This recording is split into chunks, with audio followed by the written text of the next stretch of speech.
on Monday, January 11th, 2016. And I'm just going to say a little bit before we have a real special evening tonight. We have the Girl Scout Troop 1000, and they're going to lead us in the Pledge of Allegiance tonight. And then Council Osborne then will give the, if you'll stay standing, she will give the innovation.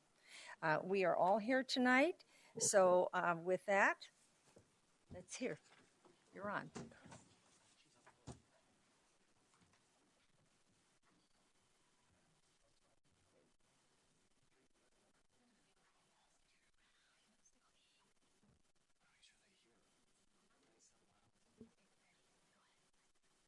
I pledge allegiance to the flag of the United States of America and to the republic for which it stands, one nation, under God, indivisible, with liberty and justice for all. Heavenly Father, this year I pray for hope and strength, hope for peace, love, and health. Hope for a renewed strength, a strength you can give in our faith, our convictions, and our prosperity. We pray for the people of our world who need your healing touch and the salvation for those who are lost. Our prayer is always given to those who are steadfast in protecting our lives, and our hope is given that they may know of our thankfulness. Lord, may this year bring joy to us all. In your mighty name we pray. Amen. Amen. Amen. If the troop will stay right there, could I have the troop back? Why don't you come right up here a moment, okay? And I understand that Councilman Osborne and you worked out some special handshake. I'm not quite sure what it was. Is this group or is it the other group? Actually, it's our other class group too. But these girls did come to earn a badge with me. Oh, they did. That was it. Yes. So we just want to thank you very much. And I think the council would like to shake your hand. So do you think you could come around and do that? I tell you what. Why don't you just start with the first one?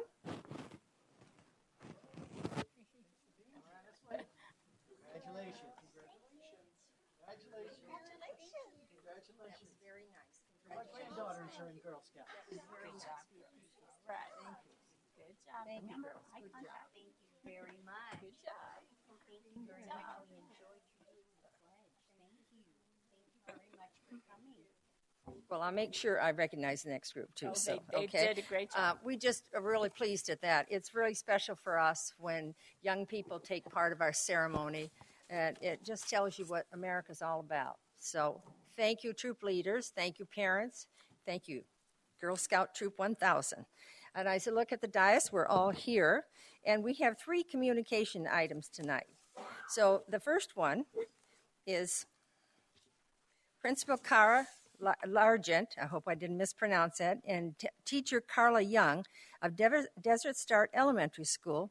Well, they're going to recognize their 4th grade class for organizing a book drive, which collected over 1,100 books for the less fortunate, including patients at the Banners Children's Hospital at the Thunderbird Medical Campus. And we really appreciate this. Yes, please announce yourself. Good evening, Mayor Lord, members of council. My name is Cara Largent, principal at Desert Star School in the Avondale Elementary School District. And I'm very pleased to be here this evening to recognize Miss Young and her 4th grade students. But tonight is not about me, it's about them. So at this point, I'd like to bring up Miss Young and all of her 4th grade students to join me up at the front. And I'm going to tell you a little bit more about their project. And actually, the total number of books they were able to donate was over 2,800. So I'm going to change that number. We definitely will change that number.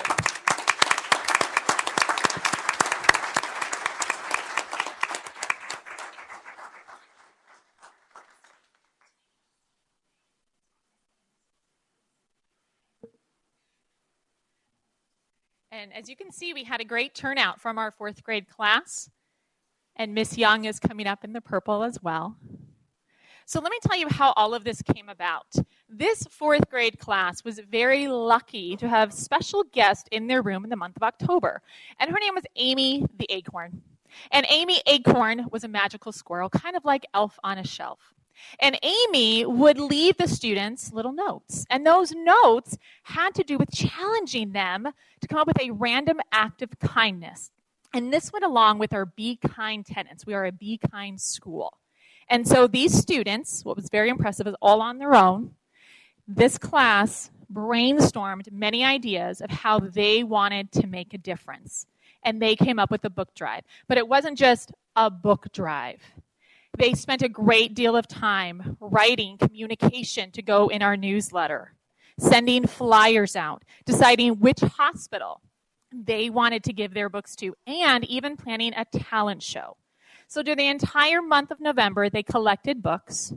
They ended this community service project with a talent show that they put on Tuesday, December 8th. And that evening alone, they collected several hundred books. That was the admittance fee. No fee, just bring a book. And this group did an amazing job using their own talents, their own skills, their own abilities to promote a community service project. Several weeks before we left for break, they also were able to all go and deliver the books to Thunderbird Hospital. And again, it was over 2,800 books. So I want to thank, first of all, Councilwoman Osborne for inviting us here this evening. I'm very proud of these students. I'm very proud of our teacher, Ms. Young, for organizing such an amazing community service project that does impact our community. And I was going to have Ms. Young to share a few words about their delivery. Good evening. My name is Kayla Young, and I'm the fourth grade teacher of these amazing students. As Ms. Largent talked about, we spent a great deal of time, and they spent a great deal of time organizing everything.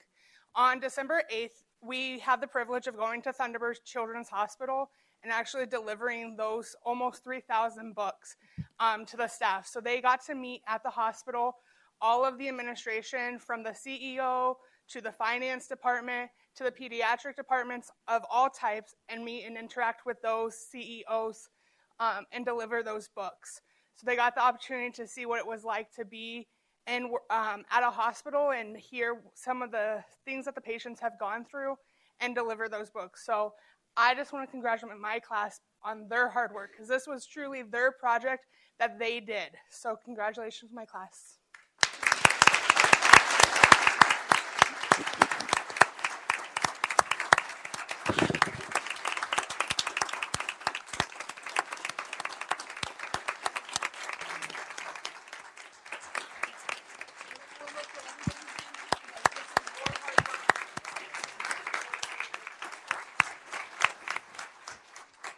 Well, so I sort of let the cat out of the bag, and the expression goes that Councilman Osborne told me that she introduced a special handshake. Is that so?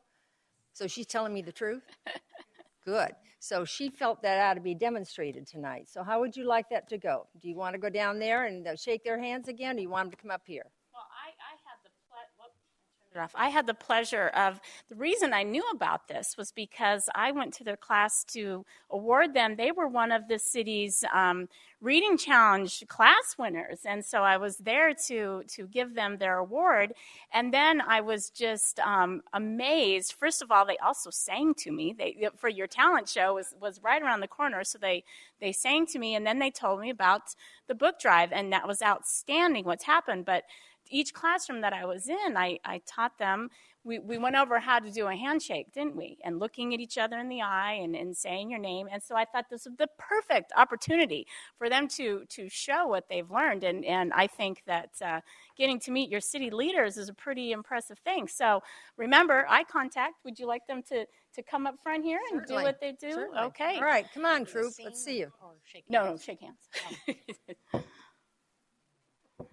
Congratulations, guys. You did a great job. I'd love to hear him sing. Okay, we're doing the same thing. Well, Councilmember Campbell said she'd love to hear him sing, too. They've been out of practice for a month. It's like riding a bicycle. Wally. Hi, I'm Wally. Marcia, congratulations on your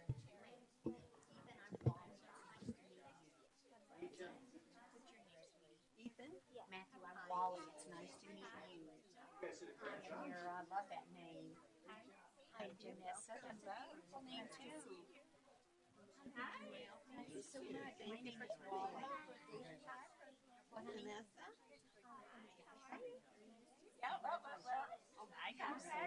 Sorry, darling. Hi, Karina. Hi, Brookline. Wally. Hi, Jenny. I'm Wally. It's nice to meet you. Nice to meet you. Hi, Charlie. I'm Wally.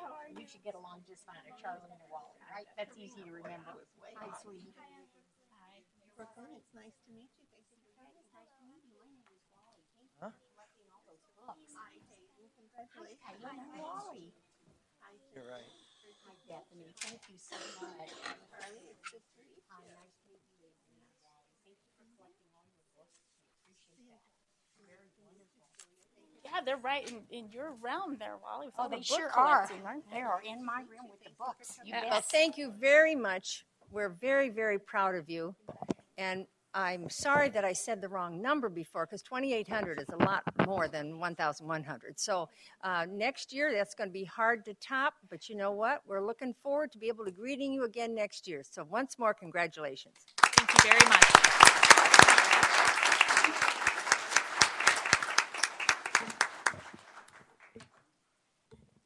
Goodness. This is the fun part. This is fun, yes. Can we just do this all night? Well, we do have a public meeting, so I do have Oh, to move shucks. on. Okay. But This is fun. we have one more. The next item of communication is a proclamation and a recognition. Well, guys, it's the recognition of Desert Edge High School football team for winning the state championship. David Sides, Parks and Recreation Manager, to present. And then I will read a proclamation, and I understand the coaches are going to help me somewhat. So we're all set? Go ahead, David. Thank you, Mayor. Good evening, everyone. Anytime I can come before you and talk football, I'm a very happy man, so this is very exciting. I think it's very fitting that in the midst of the NFL playoffs and with the college football national championship being played just a few miles away from here, that we get to recognize a few of our local football heroes as well. So the Desert Edge Scorpions definitely had a season to remember by winning the Division III State Football Championship over previously undefeated and number one ranked Paradise Valley this past fall. Before we recognize that outstanding accomplishment, I do want to take a moment to recognize some of their off-the-field accomplishments as well. Not only did the Scorpions find success on the field, but they were also successful in the classroom by boasting a combined 3.25 varsity grade point average. Awesome. All right.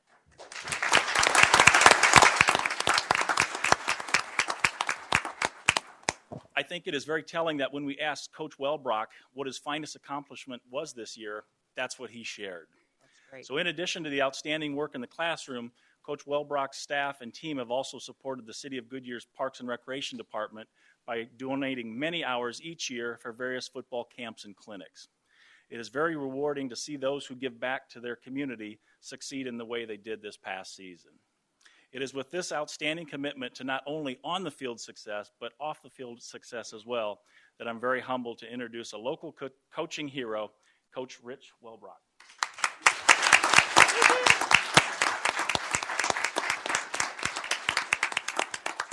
I guess as I see the fourth grade class setting up in front of here, I'm sure glad I didn't bring our 70.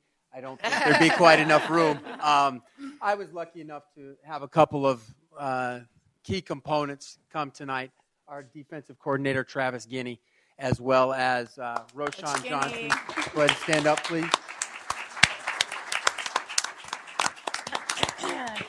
I'm going to make them stand up here with me. Obviously, quite a long list of cast of characters, shall we say. I'd like to thank the mayor as well as the council for this proclamation. It was very hard work and a 6-year process since our staff got there. And one thing that I want to make sure everybody knows is it's the first state football championship for the city of Goodyear. Yes. So I want to make sure I get that in there. But I would also like to thank people that are here, Dr. Runyon, our superintendent, our board president, Maxine Hill, our principal, Julie Jones, as well as our athletic director, Leslie Salisbury. We call it Scorpion Nation. It takes a village to do what we did. And we're really excited what we did and the future in and out of the classroom. And we feel blessed that we're able to, that the city of Goodyear has reached out to us to help with some of the youth camps and things like that. But thank you very much, and I appreciate everything. And now we'll do the proclamation. Coach, you're going to be helping me? Are you the one that's helping me tonight? I can read absolutely every single name if need be. I'm good at it. Let me explain to the audience what we're doing. We're going to name each player. I know that takes some time, and some of you have other things you may have to do, but I think it's terribly important. It is not just one, it's the team. So I'm coming down, and you are going to assist I'll me. name them. Yeah, I can name them. I've got their names down. I shouldn't butcher too many, shall we say. I would have butchered them much more than you. So you're being a great help to me, and I All right. appreciate it. So I'll start you off. Okay. Desert Edge High School, Scorpion Football State Champion Day, January 11th, 2016. Whereas the Desert Edge Scorpion football team has become the 2015 Division III football state champion, and as whereas it could not have been possible for the Scorpions to have won this title without the talent, the dedication of its entire team members. Coach, you're on. Kareem Abdullah, Alex Aguirre, Cody Ball, Kyle Ball, Vicente Barrega, Lanai Bellamy, Dante Blissett, Elijah Bogensperger, Quincy Booth, Isaac Bowser, Jordan Brea, Chad Brown, Rashad Brown, Dejan Burton, Elijah Cabrera, DeMarco Campos, Trevor Chaddock, Chris Cole, Brock Corbin, Vince Del Ponte, Angel Duenas, Ryan Edgen, Zach Famolaro, Gene Garcia, Jaron Garcia, Martin Guzman, Jaden Hall, Tyler Henry, Demetrius Hunter, DeAndre Ennis, Luke James, Roshan Johnson, Hunter Jones, Tyson Jones, Caden Krause, Roberto Limon, Christian Lloyd, Clarence Long, Michael Mansilla, Eric Marsh, Reese Martinez, Connor McGee, Alex McLaughlin, Alex Medrano, Zach Mendez, Johnny Mosley, Rocky Perez, Caleb Pena, Joshua Puglisi, Daniel Pullum, Andrew Reed, Eric Regalado, Milton Rogers, Jonathan Sangillo, Thomas Sangillo, Nathaniel Santana, Devin Shackelford, Nasir Sims, Kyler Spiewak, Elias Sturgis, Jacob Tavazon, Tehran Thomas, Corey Thomas Marks, Fabian Valente, Josh Vai, Dallas Villaborgi, Griffin Wellbrock, Max Wilhite, Trayvon Williams, Mason Wright, Austin Young, and Douglas McLaws. And whereas the leadership of the coaches, Michael Bluen, Ian Gardner, Travis Guinea, Austin Hull, Jason Lynn, Jose Lucero, Rudy Pacheco, Colin Poe, Mike Seiner, Dan Black, Trevor Chaco, Israel Reyes, Dusty Wilhite, Jess Wilhite, and also important, our trainers, Curtis Johnson and Lindsay Loran. were instrumental in guiding our outstanding team to victory. Whereas the Scorpions defeated the Paradise Valley Trojans of Paradise Valley, Arizona, by a score of 29-27. What a feat. On November 27, 2015, to win their first ever state championship. Whereas this championship, well, it brought great esteem to the Desert Edge High School, who pride themselves on teamwork and excellence, as well as a great honor to their hometown of Goodyear. Whereas the city of Goodyear, well, we're extremely proud of the Desert Edge High School Scorpions for their hard work, their commitment that made them state champions. Now, therefore, it be resolved that I, Georgia Lord, Mayor of the Goodyear, Arizona, do hereby proclaim January 11th, 2016, to be recognized as Desert Edge High School Scorpions Football State Champions Day. Let's say that again, because I faltered and I would have lost the game. So, Desert Edge High School Scorpions Football State Champions Day, given under my hand in these free United States in the city of Goodyear on the 11th day of January 2016, to which I have caused the seal of the city of Goodyear to be affixed and have made this proclamation public. Congratulations. Let's add parents. Congratulations to you, as well as the team members and as well as the coaches and the entire administration. Congratulations. Thank you.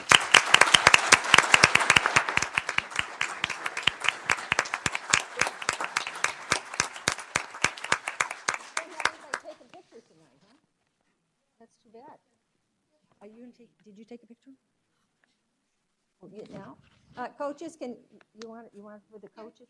Coaches, can you come back for a picture? We can do that. How about coming up here to get counsel? Kind of get over in your corner. Get in your corner. Go over in your corner. Yes, ma'am. So I watched the game on TV and I almost had a heart attack. And I was so excited. Congratulations. Thank you so much for coming. Thank you for coming. It's wonderful. Good to see you. Congratulations. Thank you for coming and congratulations. Oh, Wally, I can't see you.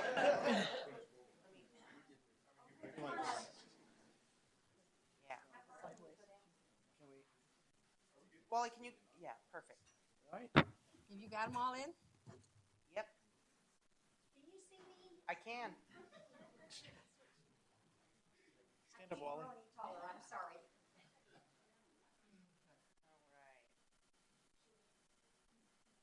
Thank you, guys.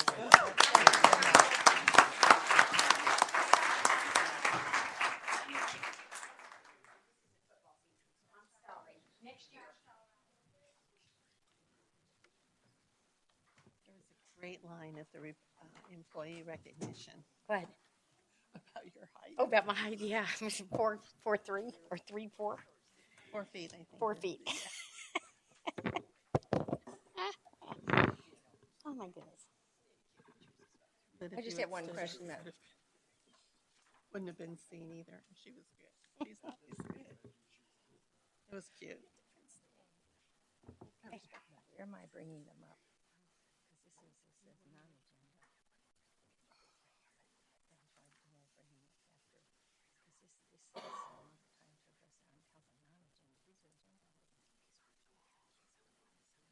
So, now we have to make a difference day. Wow. Jeez Louise. All right, we have 4.3, which is a communication item on presentation regarding the 2015 Make a Difference Day and recognition of volunteers who participated in the event held on October 24th. Ms. Jensen, Wellness and Volunteer Coordinator, to present. This is Missy Jensen, isn't Miss Jensen, right? You can call me Miss, that's fine too. I call you Mrs. too? All right. Mrs. Missy, go ahead. Good evening, everyone, and thank you so much for the opportunity that I can actually be here today to highlight the Make a Difference Day event, and then also to be able to recognize our volunteers and donors from that event. Our volunteers are incredibly special, and it's because of their time, their dedication, and the love of our city. Make a Difference Day is a national event held annually, and it's the single largest day of volunteering.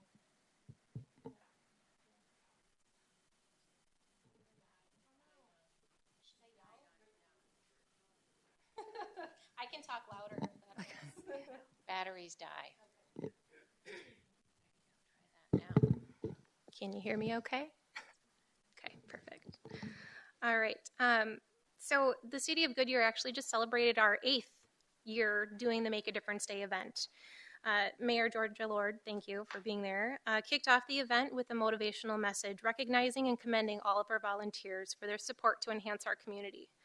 Vice Mayor Sherry Loretano and Councilmember Joe Pizzillo also shared their appreciation for all volunteers and the value that they add back to our city.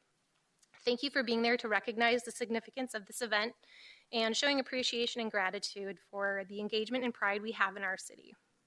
With this year's event, nearly 250 volunteers put in 750 hours of service, again, adding value back to our beautiful city. And that actually equates to $17,300. So I think that's a pretty big accomplishment. The projects that our volunteers worked on included painting the homes of 2 City of Goodyear residents, cleaning and weeding the yard and washing the windows of the homes of 3 Goodyear senior residents, also looking at painting the block wall fence of a city well site, painting 117 fire hydrants around the city, which is pretty impressive. And then also cleaning up the areas around the ballpark and on Wood Boulevard. So today, I really want to highlight and thank our volunteers who graciously donated their time and energy and also those that donated food or supplies to make a Difference Day event possible. So I'd also actually like to thank Jeannie Ruddy and Evelyn Howell, because this day wouldn't have gone off without them, considering that I didn't start with the city until October, so they were well underway with making sure that this event went off without a hitch. And then also thanking other City of Goodyear employees who also put forth effort in helping to make sure this day went off. I would actually like to ask each council member if you could come down so we can get a photo opportunity. I'm going to actually call up each group to recognize them so we can present them with a certificate of appreciation. So if we can have you come down over here. Right. I'm going to call up one group at a time.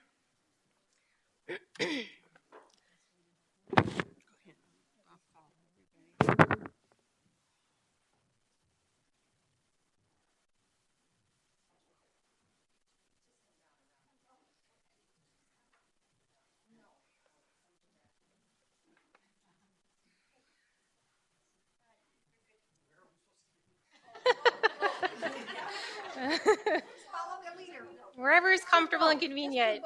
Just do both, guys. Just do both. Three of you stand down there. Okay? Got it? Not too many.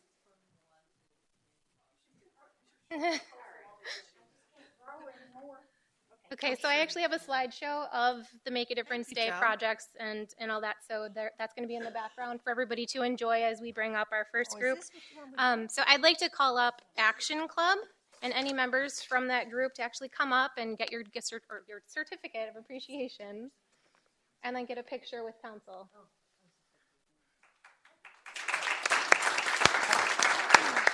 I messed this up, didn't I? Did I mess this up or did I come up with it? Yeah, I messed it up. I shouldn't get out new ideas. Stick to the program and it works. Thank you for your work. Thank you very much. Thank you very much. Thank you. Thank you. Don't listen to me on order. Thank you. Thank you. Yeah, just don't ignore me when I do those things.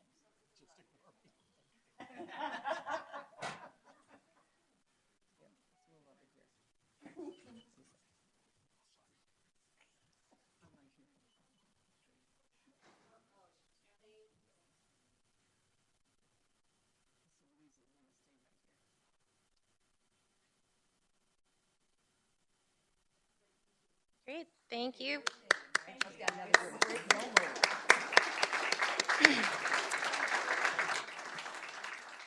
And then we're actually recognizing Desert Edge High School for their participation in the Make a Difference Day event. I'm not sure if there's a representative here. No? Okay. Clap for them anyway. Next, we have Estrella Foothills High School. Group of one, that's great.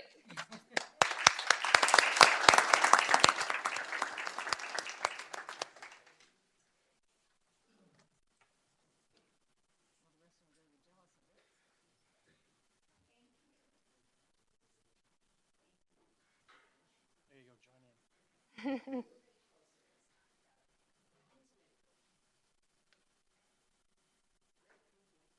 Great, thank you. Next up, we have Kiwanis Club.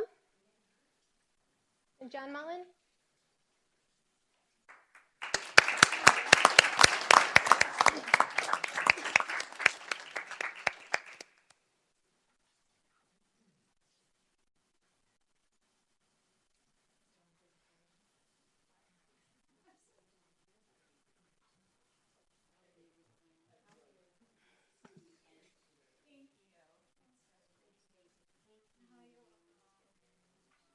Thank you very much.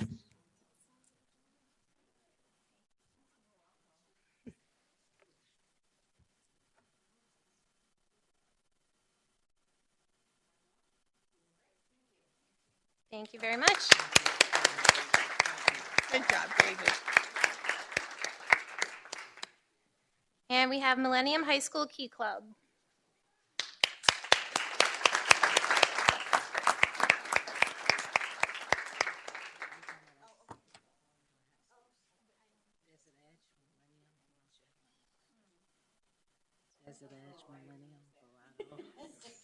Okay, so I guess we're also highlighting Verado High School Key Club, and Verado High School National Honor Society and Student Government as well. So she's accepting the awards for all of the schools.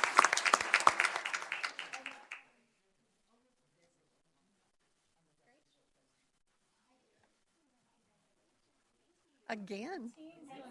Good for you.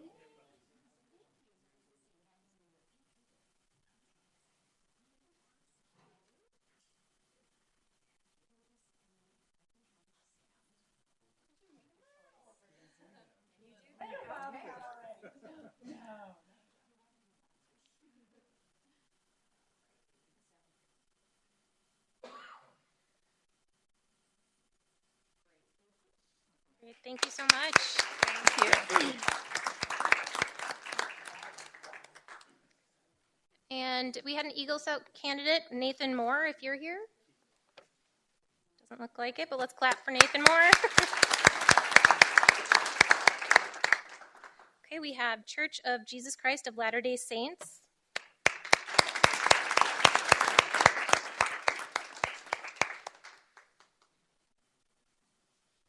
No need to run.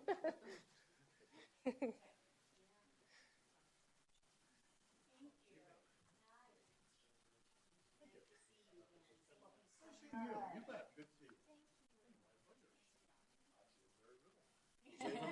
you.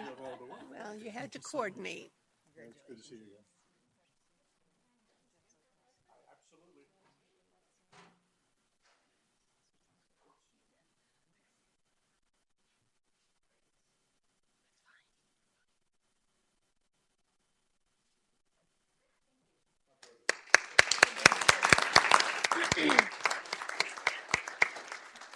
Next, we want to recognize Palm Valley Church and PepsiCo.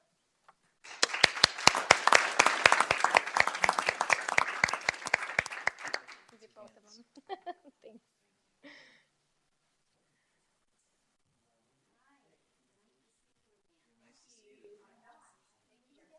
Thanks.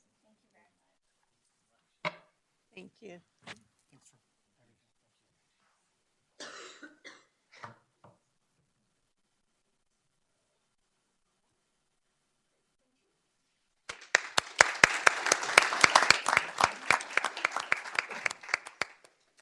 And then we just have two more, and I don't believe we have anybody present, but we'll still announce them. Sherwin Williams, and then also Papa John's for their gracious donation. All right, thank you very much.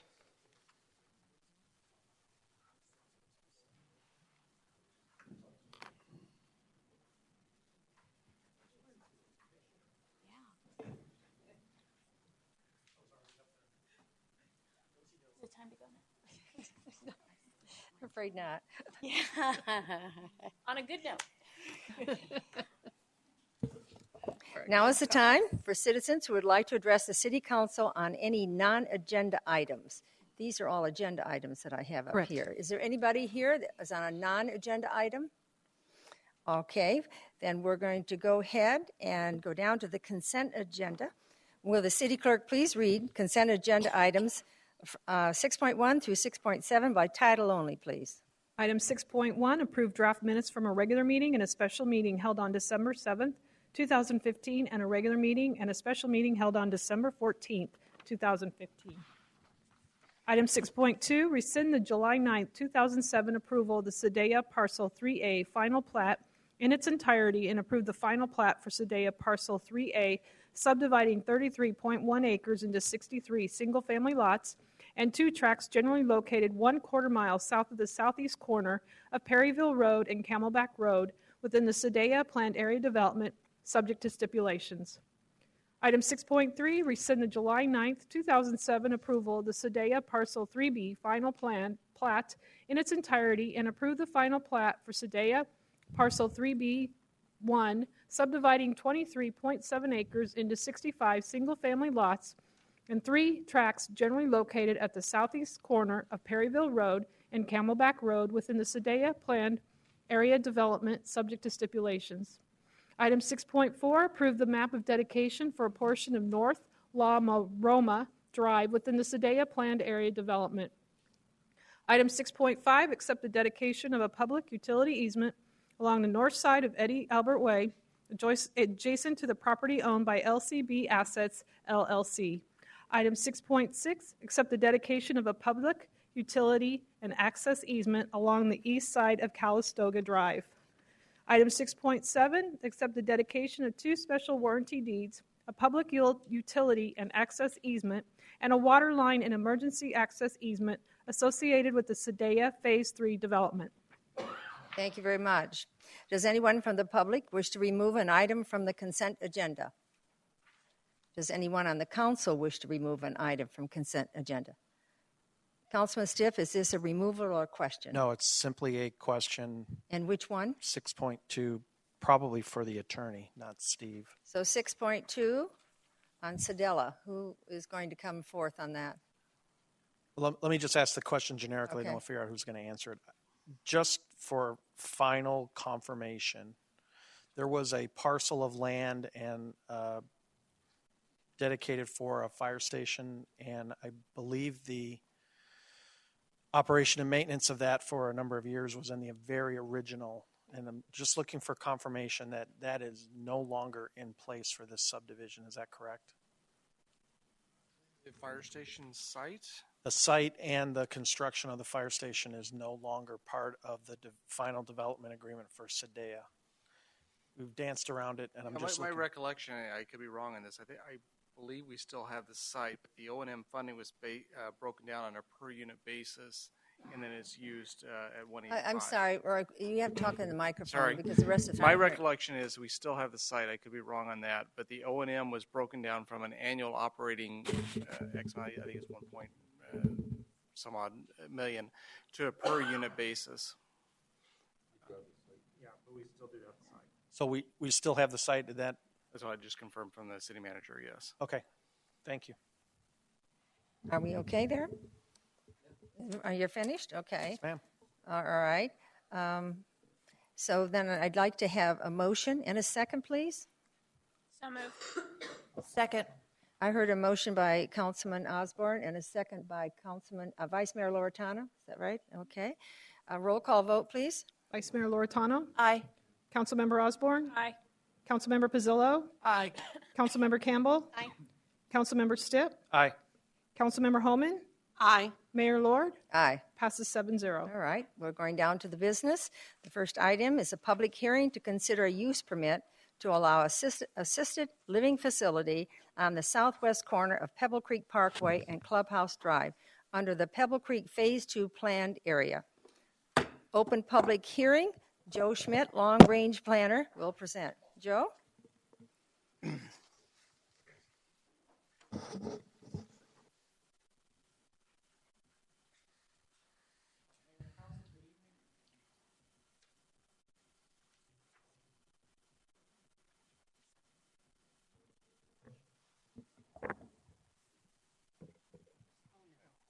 More microphones, Sarah.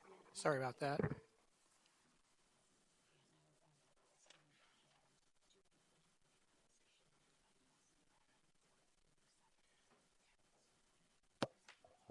As the mayor noted, this is the request for a use permit for an assisted living facility located at the southwest corner of Pebble Creek Parkway and Clubhouse Drive.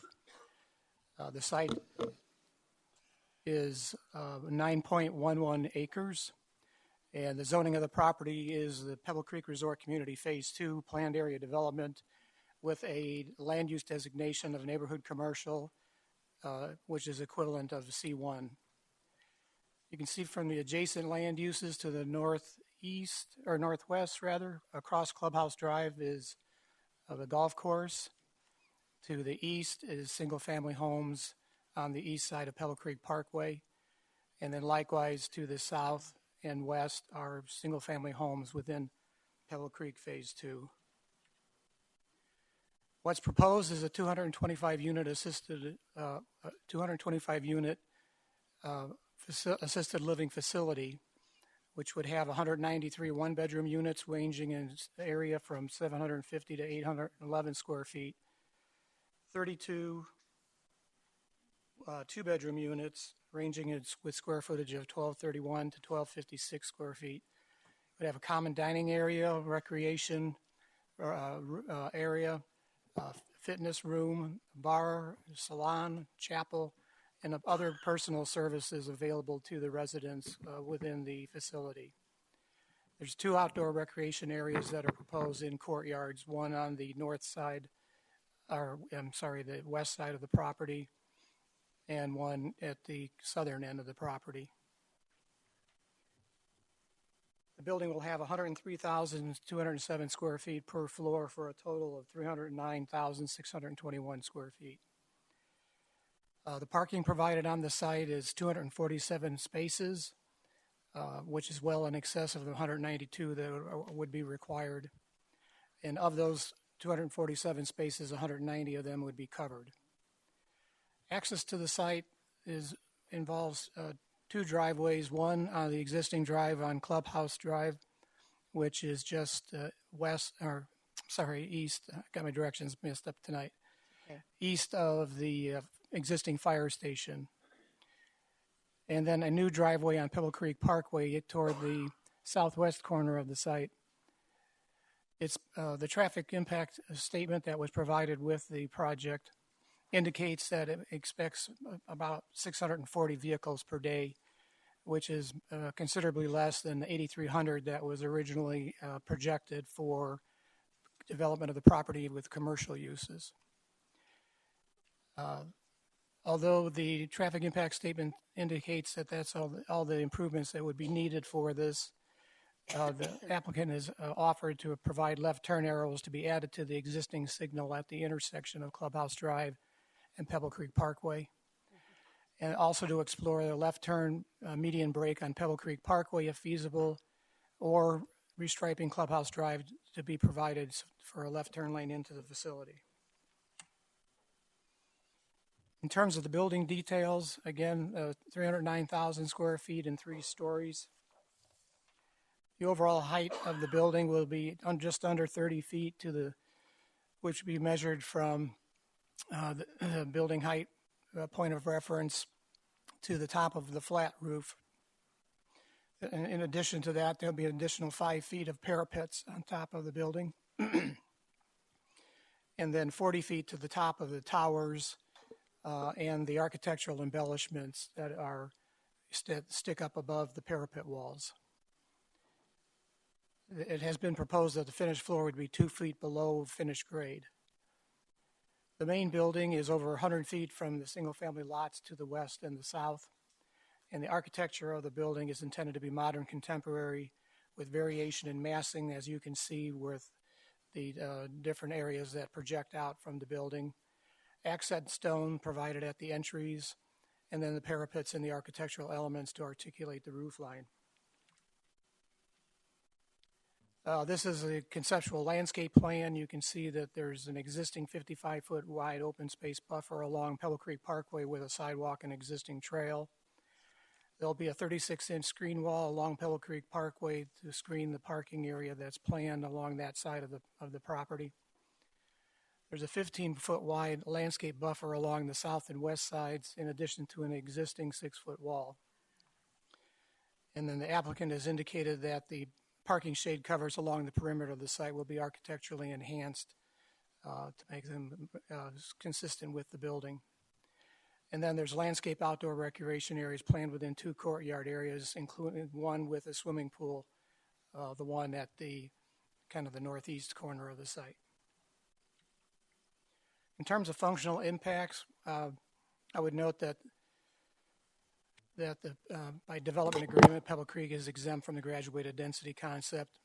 However, Luke Air Force Base has recommended disclosure of the potential for noise to any prospective tenants, and that is included in as one of the stipulations.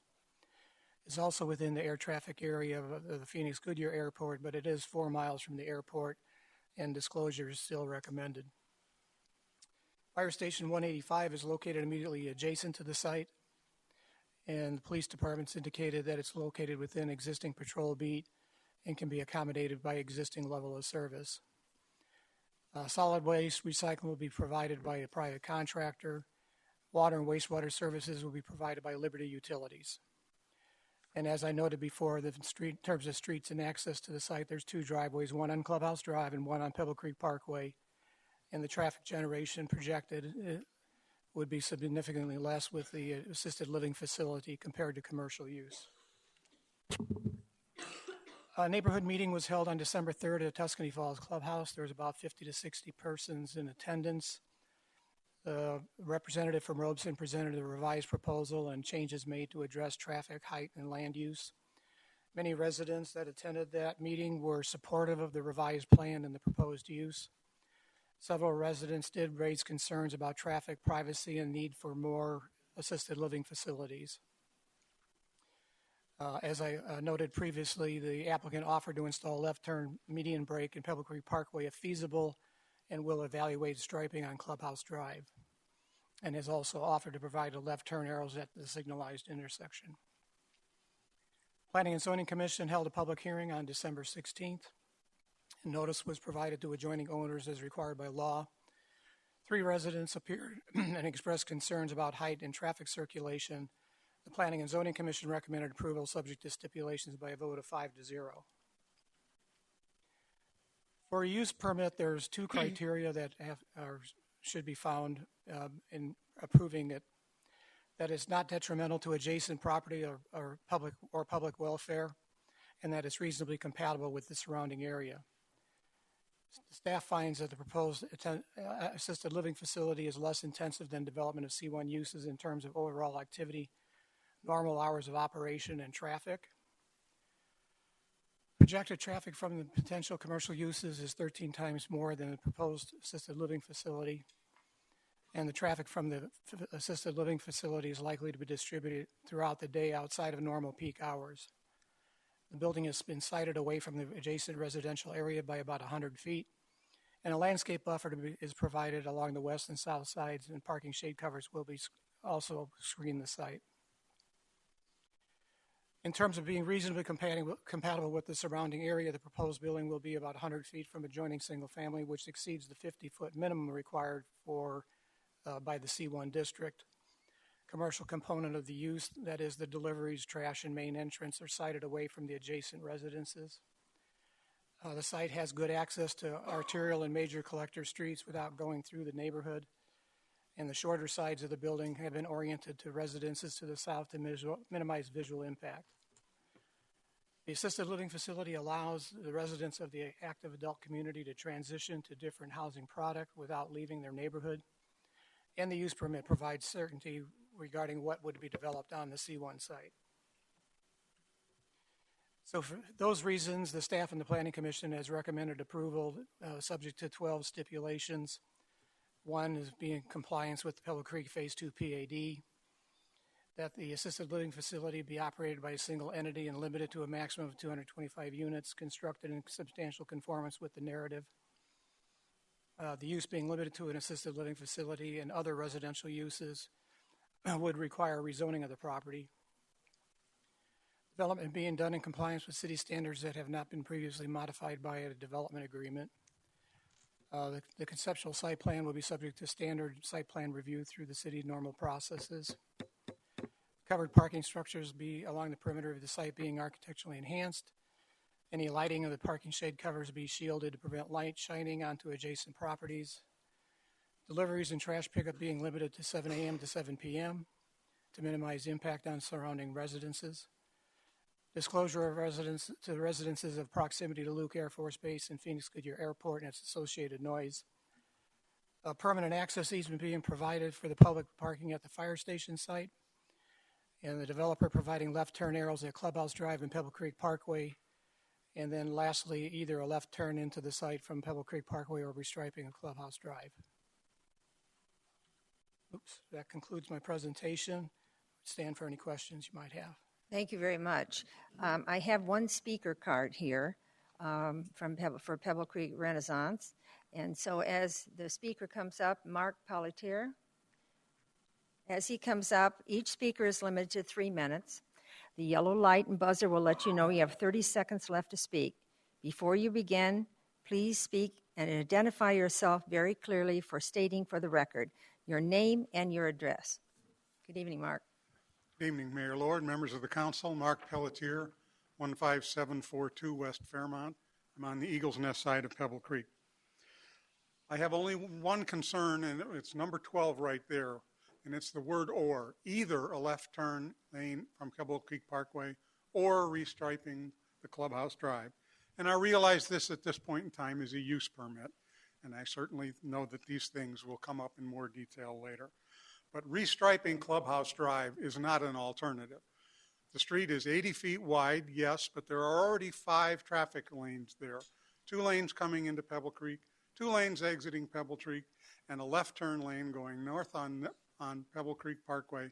And now we're going to add left turn into Renaissance. So that really isn't an option. I also feel that the left turn access from northbound Pebble Creek Parkway is really necessary. I know the city council, the staff has recommended that be looked at, and the applicant has said they will look at it. They're projecting 640 movements for this property. Pebble Creek Patrol tells me there are 1,000 entries at that gate on that side of Pebble Creek per day. If even half of the 640 come in through Clubhouse Drive and not on Pebble Creek Parkway, because only half the Pebble Creek Parkway traffic can come that way, that would increase the traffic at that point, those 5, maybe 6 lanes, by 32%. That phase of Pebble Creek is only 57% built out. There will eventually be 75% more homes there serviced by that, somewhat by that entrance. There are other entrances and exits. So I hope that when this comes up for more detail, that the or aspect of that is removed.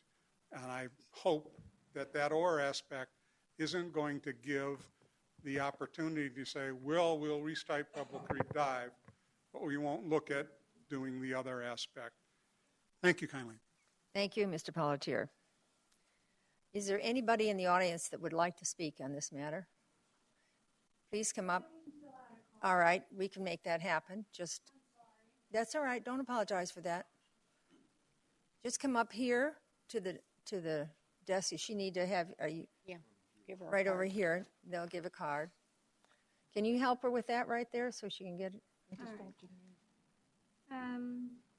Just put.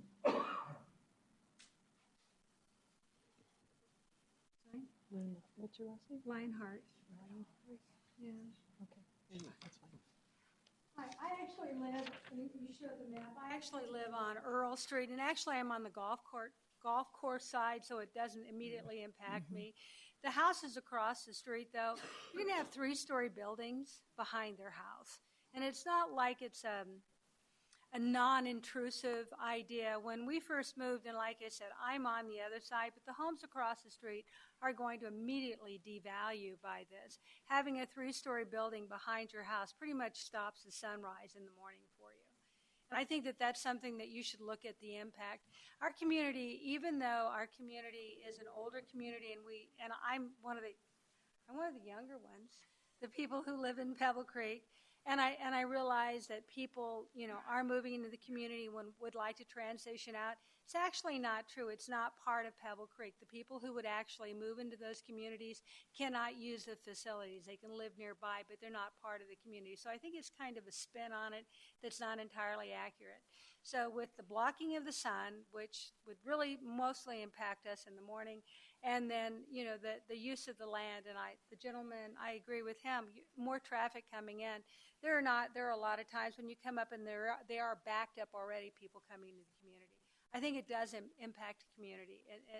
Old people don't get along. Old people are very intolerant. Old people complain about everything. This is actually a legitimate thing. I think long term, I think the effect on the community would actually affect to appreciate the value and the quality of the life in Pebble Creek. Can she identify herself? Yes. Could you state your name? My name is Lynn Lionheart. And you live at what address? I live at 15825 West Earl Drive. Thank you very much. Thank you. Okay, I think that's in. No other speakers? Close the public hearing. Councilman Stiff? Do I need to close this public hearing now? Yeah, All right, close that let's do this right now. I'm going to close the public hearing. Mayor Lord. Don't we need a motion? Just a moment. Mayor, I'd like to make a motion that we convene an executive session to get legal advice before we have any discussion in the dais on this. Legal advice? All right. Second. On what? I have a motion by Councilman Stipp to go into an executive session and a second by Councilman Pizzillo. So do you understand what we've been asked for? Yeah, but So I To get just, legal advice. do I do a roll call vote on this? Roll call vote, please. Councilmember Osborne? Aye. Councilmember Pizzillo? Aye. Councilmember Campbell? aye. Councilmember Stipp? Aye. Councilmember Homan? Aye. Vice Mayor Loretano? Aye. Mayor Lord? Aye. Passes 7-0. All right, we're going to dismiss the exec meeting.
All right, are you ready?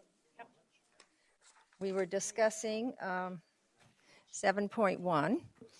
We had a public hearing that was closed, and now I need a motion and a second to approve the use permit requested by Pebble Creek Commercial LLC for an assisted living facility with 225 units in a three-story, 309,621 square foot building with common dining and recreation and personal care services and an on-site parking for 247 vehicles on a 9.11 acre zone neighborhood commercial, that's C1, under the planned area development for Pebble Creek Phase 2, located at the southwest corner of Pebble Creek Parkway and a Clubhouse Drive, subject to stipulations. Do I have a motion? So move. Second. I have a motion by Councilman Campbell and a second by Councilman Stipp. Open for council discussion. Yes, Councilman Stipp. Okay, Joe, I think I have a number of questions regarding the property. How does this three-story building fit within the C1 zoning? There, Mayor, Lord, Councilmember Stipp, the C1 district does not preclude the number, or does not dictate number of stories, but simply dictates height. And so the proposed building fits within the 30 feet maximum height, which is measured from a point of reference on the property to the top of on a flat roof is the top of the coping, which is the flat part of the roof. And then in addition to that, the ordinance allows another 5 feet for up to 5 feet. Mechanical equipment primarily. And then it also allows up to 10 feet in height of architectural embellishments that, as long as they don't exceed more than 50% of the face of the building. So that's why you see a series of projections, roof type projections above the roof line, which is not only for, which is primarily for aesthetic appearance. So that's how it fits within the C1 regulations. Great, thank you. The second question I have is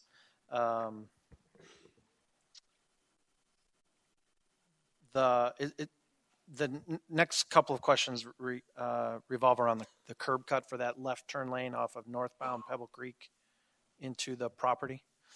Was there a curb, I'm going to call it a curb cut, contemplated for that original commercial site there? When that was going to be a strip mall? Yeah, Mayor, Lord, Councilmember Stipp, there were two curb cuts anticipated on Pebble Creek Parkway, one at the location proposed, and a second one closer to the intersection. Closer to the intersection? Clubhouse Drive in Pebble Creek Parkway. Would that have been a right-in lane? There was a right-in, right-out proposed here, and then and another one down there? I think it was right-in, right-out with a left-in. Okay. At that location. Okay, and then in this one, if we go to the stipulations, that stipulations list that you had. There you go. Item 12 is either or the restriping. In reading the material, I'm still somewhat unclear of who actually decides whether we need that left turn lane in there. Who makes that determination? The way it was proposed, it was not required pursuant to the traffic impact statement that was submitted with the application. So it was offered by the applicant. And the applicant offered to evaluate the feasibility of installing the left turn in based on no obstacles or impediments to creating that. And it was a concern over utilities in the median that might be affected by constructing the left turn in. Okay, but if there's a determined need for that, that was not anything that A, we're anticipating because it doesn't show up in the traffic study, or B, we just haven't done an analysis that determines that? Is that right now? It's a gimme, if you will. Is that how I'm reading that? Mayor, Lord, Councilmember Stipp, it hasn't been fully evaluated yet. That is correct. And so that's why it is not definitive and is still an option. Okay. So if, and this may be for the developer then, I am concerned that that left turn lane may be far enough away, may generate enough traffic, et cetera, that if we allow left turn in from northbound Pebble Creek, that we're going to create a hazard that potentially would require meet traffic warrants and then require a traffic light. And if we don't stipulate a traffic signal at that left turn, then we'll end up purchasing and installing a $500,000 traffic Rebecca, light. would you like to take that one? Thank you. Yes, thank you, Mayor, Councilmember Stipp. At that location, it's approximately the 8th mile mark. We typically only approve a right-in, right-out, or a left-in. We would never approve a left-out at that location. The left-out would be what would be causing us to need to install a traffic signal. So a left-in, you would only be crossing the southbound traffic, and you would have a position in which to sit and wait for that to occur. My concern is 5 years from now, 10 years from now, we find that even with just that alone, we still meet a warrant for the number of accidents, et cetera, and that eventually a light will need to be installed there. I'm just looking way into the future. So what I'd like to do is offer a motion to amend stipulation 12 that provides for a traffic light, if warranted, at the left turn into the future. And I guess I would look to perhaps someone from building or someone to help me with this wording. But I'd like to make a motion to amend the current motion to adjust stipulation 12 to address a traffic light. Mayor, Councilman Stipp, if I can make a suggestion at your request in regards to the language for that. If a traffic light is needed in the future, subject to meeting city standards and warrants with the submission of a traffic impact study, then the developer would fund it. That's exactly what I'm talking about. Yes, sir. Thank you. So can you repeat that for me for the amendment? No, I can't repeat that. I tried to write it down. Okay. If a traffic signal is required and meets all the warrants and standards, yes, that the developer will provide said traffic light. Would fund it. All yes, right. A motion is made by Councilman Stipp, so we need to vote on that. Can I ask a question before we vote on the traffic light? We need a second, and then we can do discussion. Yeah, we need a motion, a second first. All right. We heard a motion by Councilman Stiff and a second by Councilman Campbell. Open for a council discussion on this amendment. Right. Yes. My question is to Rebecca, I think, Chris, but it may be to both of you. If the developer puts in, you made the statement that you would never allow a left out. If a light goes in, could it be a left out and a left out and a left in? If we put a light there, could it be, and what's really critical is if we did put a light, can it be synced with the light at Pebble Creek at Clubhouse so that we're not stopping there? And, can they be together? I do that anywhere. Probably not. I know we do it anyway. Don't make any promises you can't do. Wow, that is sorry. a lot of questions. Okay. Sorry. So, yes, Mayor and Councilmember Campbell. So the hesitance I have is that I would not support the installation of a signal at the 8th mile mark. However, we're discussing the opportunity to put one there if in the future one is needed for a left in.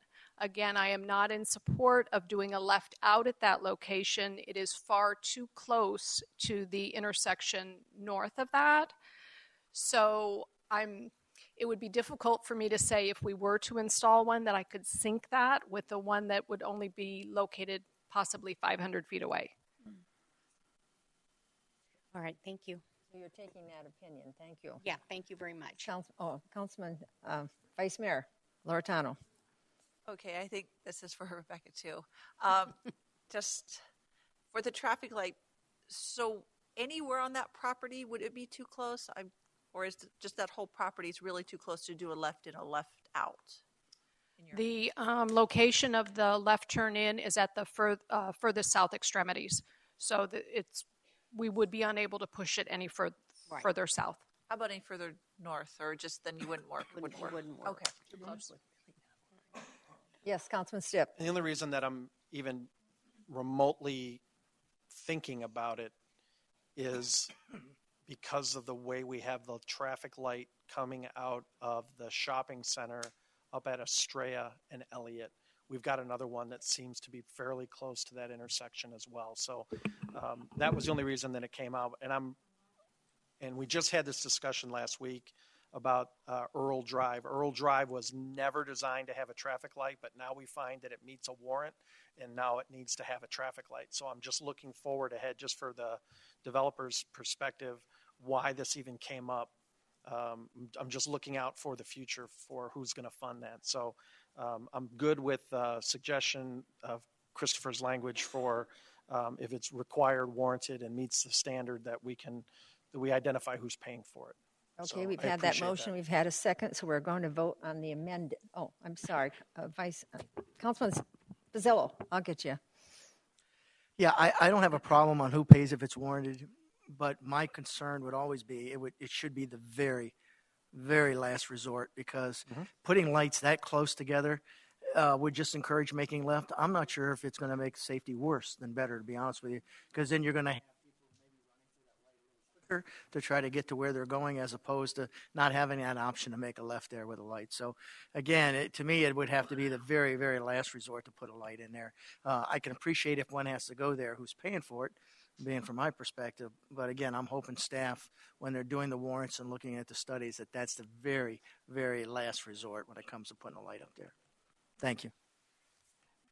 Mayor, Council, I would just like to reiterate in regards to the language suggested for Councilperson Stipp that we did briefly speak with the developer's representative, and he was in agreement with that language. Are we ready to vote on the amended motion? All in favor say aye. Aye. Aye. Opposed? The ayes have it. So now we're ready to vote on the other motion. So it's already been stated. We've had a first and a second. So all in favor say aye. Aye. Aye. Opposed? The ayes have it. So thank you very much, everybody, for all your cooperation on this. So we're going to go on to 7.2 is a public hearing to consider the approval of Hudson's Commons final planned area. Excuse me. Planned area development. I was listening to that. Let me do that once more because of the people moving. We're going to conduct a public hearing to consider the approval of a Hudson Commons final planned area development. So, open public hearing. Karen Craver, Planner 3, presenting. Thank you, Mayor. The Hudson Commons PAD will be developed at the southwest corner of Van Buren and Estrella, extending west to 158th Avenue. The mixed-use development will be compatible with existing commercial north of Van Buren, developing commercial east of Estrella, and residential west of 158th and east of Estrella. The general development plan proposes 67 acres of single family along 158th with a maximum of 270 lots. 19 acres of commercial at Van Buren and Estrella intersection, including 2 hotels. And the applicant will tell you a bit more about that in their presentation. There will also be 17 acres of multifamily with a maximum of 398 units just south of the commercial along Estrella. Primary access to the single family will be from 158th, to the commercial from both Van Buren and Estrella, and to the multifamily from Estrella. A secondary access will be provided to all 3 from Estrella via a combined drive. The single family will include a section of 50-foot wide lots and a section of 60s. A concept plan with the 50s on the north and one with the 50s on the south have both been included in the PAD so they can both be approved. That way it will give the home builder in the future maximum flexibility. Because the 50-foot lot width is less than our typical R16 60-foot lots, staff wanted to ensure that the homes in the streetscape met city standards. So staff, together with the applicant, came up with this list of design enhancements, such as 6-foot parkway landscaping, front porch courtyards, garage placement orientation, enhanced driveway paving, and staggered front yards. I won't read them all to you. They're on your exhibit. But the point in having them in the PAD is that they will then be required for those 50-foot lots. And to provide the connection for you as to what these enhancements will result in, the applicant has several photographic exhibits in their presentation just to show you what that's going to look like. The Hudson Commons PAD is in conformance with several of our city plans and documents and manuals.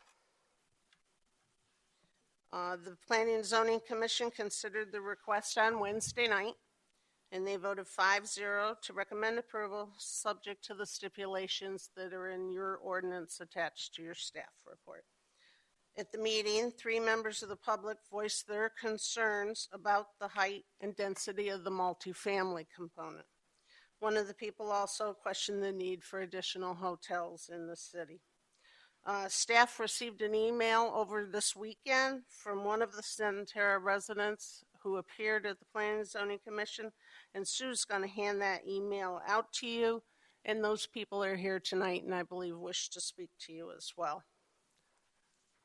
So if you have any questions of me, I'd be happy to answer them for you. Does the applicant want to speak? Yes, they have a presentation they're going to give you. Do that now.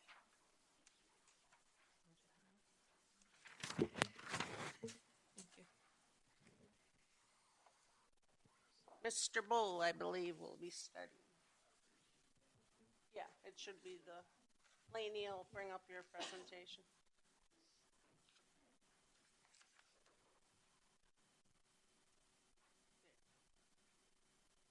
Thank you, Mayor and Council. Ed Bull, 702 East Osborne, here on behalf of the Hudson family.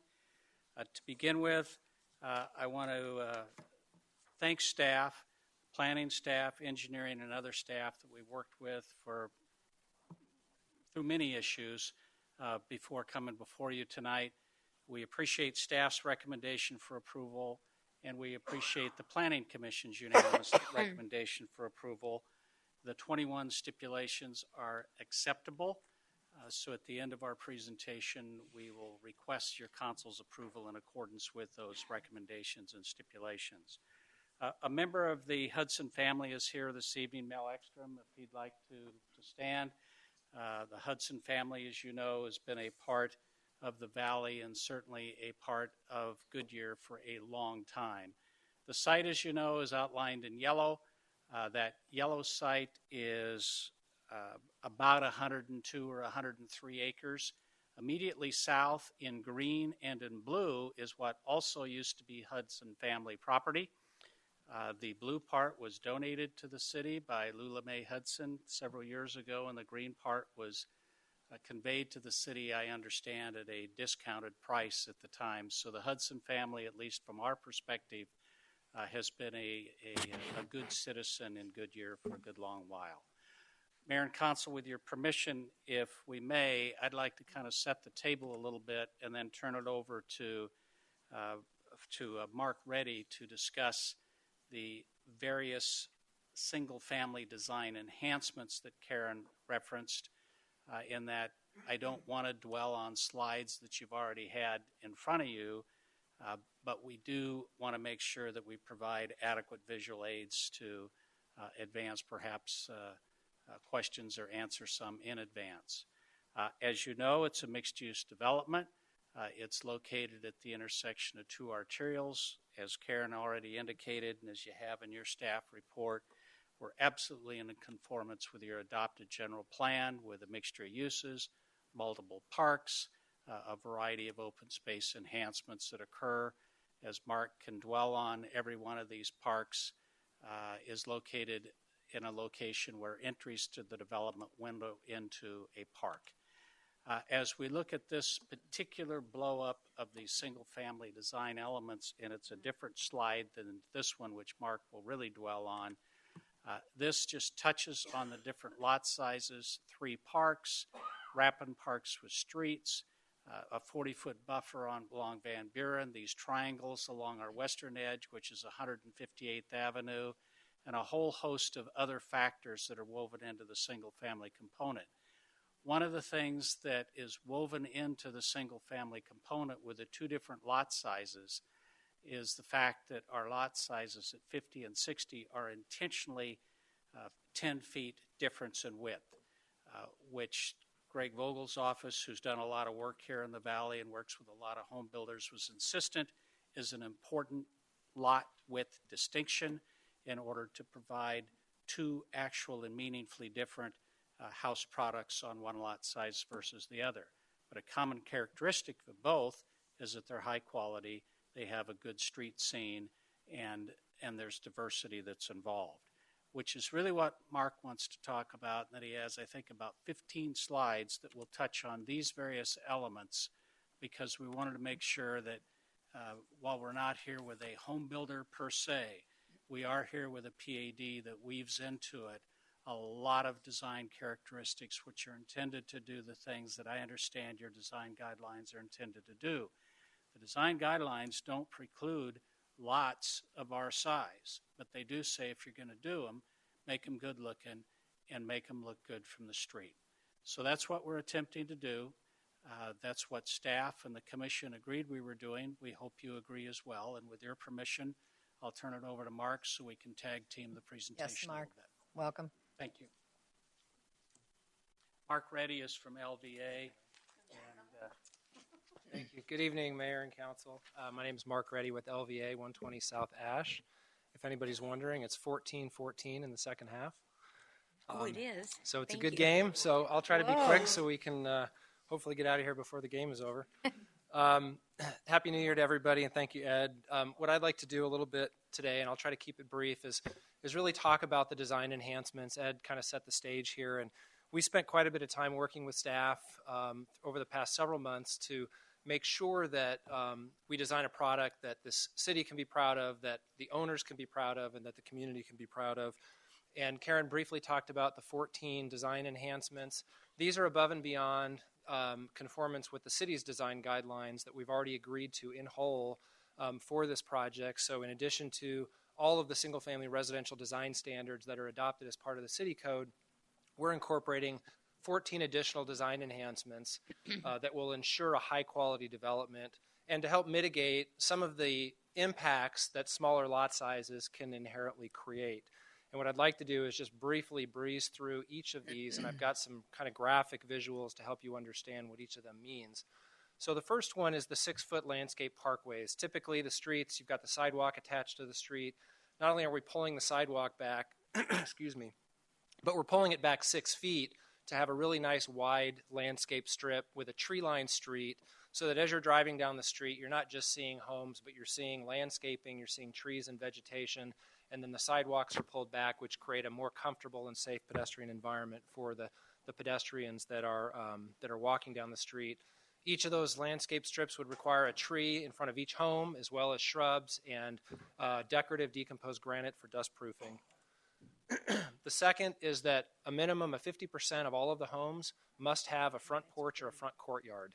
And this is an example of a couple of homes. As Ed mentioned, we don't have a builder. So one of the challenges that we faced is that because we don't have a builder selected yet and a product, we had to create design standards that are somewhat generic in the sense that they can be applied to any home builder that might come in and buy this property. Thank you, Mark. I appreciate you reminding that this, as they look at these, that this is not exactly what. Yes, these are not the homes that we're proposing to build. These are representative examples. We anticipate that very soon after approval, if you were to approve this project tonight, we will be entertaining several offers. There is a lot of interest from home builders. We've talked to many of them, but we didn't want to move too far until we got through the zoning process. But these are representative examples. Front porches and courtyards create additional architectural articulation, create a more social environment, encouraging people to spend time in their front yards and interact with their neighbors. The third item is the garage placement and orientation. This requirement requires that you cannot have more than 2 garage doors that are on the same plane within the home, so they've got to be recessed, bolt forward, so that no more than 2 homes in a row can have a similar garage orientation, which will ensure variety as you're walking or driving down the street. The fourth item is garage door enhancements and enhanced design. This requires carriage style or other architecturally designed garage doors that incorporate the architectural style of the home. So rather than just a plain garage door, it requires design articulation to create a little bit more interest in the garage door design itself. The fifth one is we're increasing the requirements for the number of floor plans and elevation types within each floor plan. This image shows 4 different elevations for the exact same floor plan. So you can see there's quite a bit of difference in the way the homes look. That doesn't even account for the color combinations. So there's at least 24 different combinations of homes, not including the color combinations, which add even more design. So within this relatively small single-family subdivision, there's going to be quite a bit of variety in the style and the look of the homes to really create diversity and interest in this community.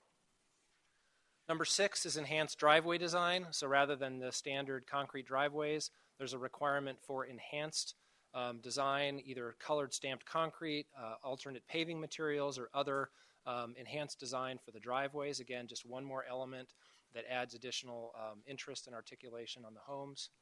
Number 7 is staggered front yards. This is somewhat related to the garage staggering, but this basically requires that the homes be staggered from each other as well, so that no 2 homes can have the same front yard setback. And in order to meet this standard, they have to be a minimum of 6 foot of difference.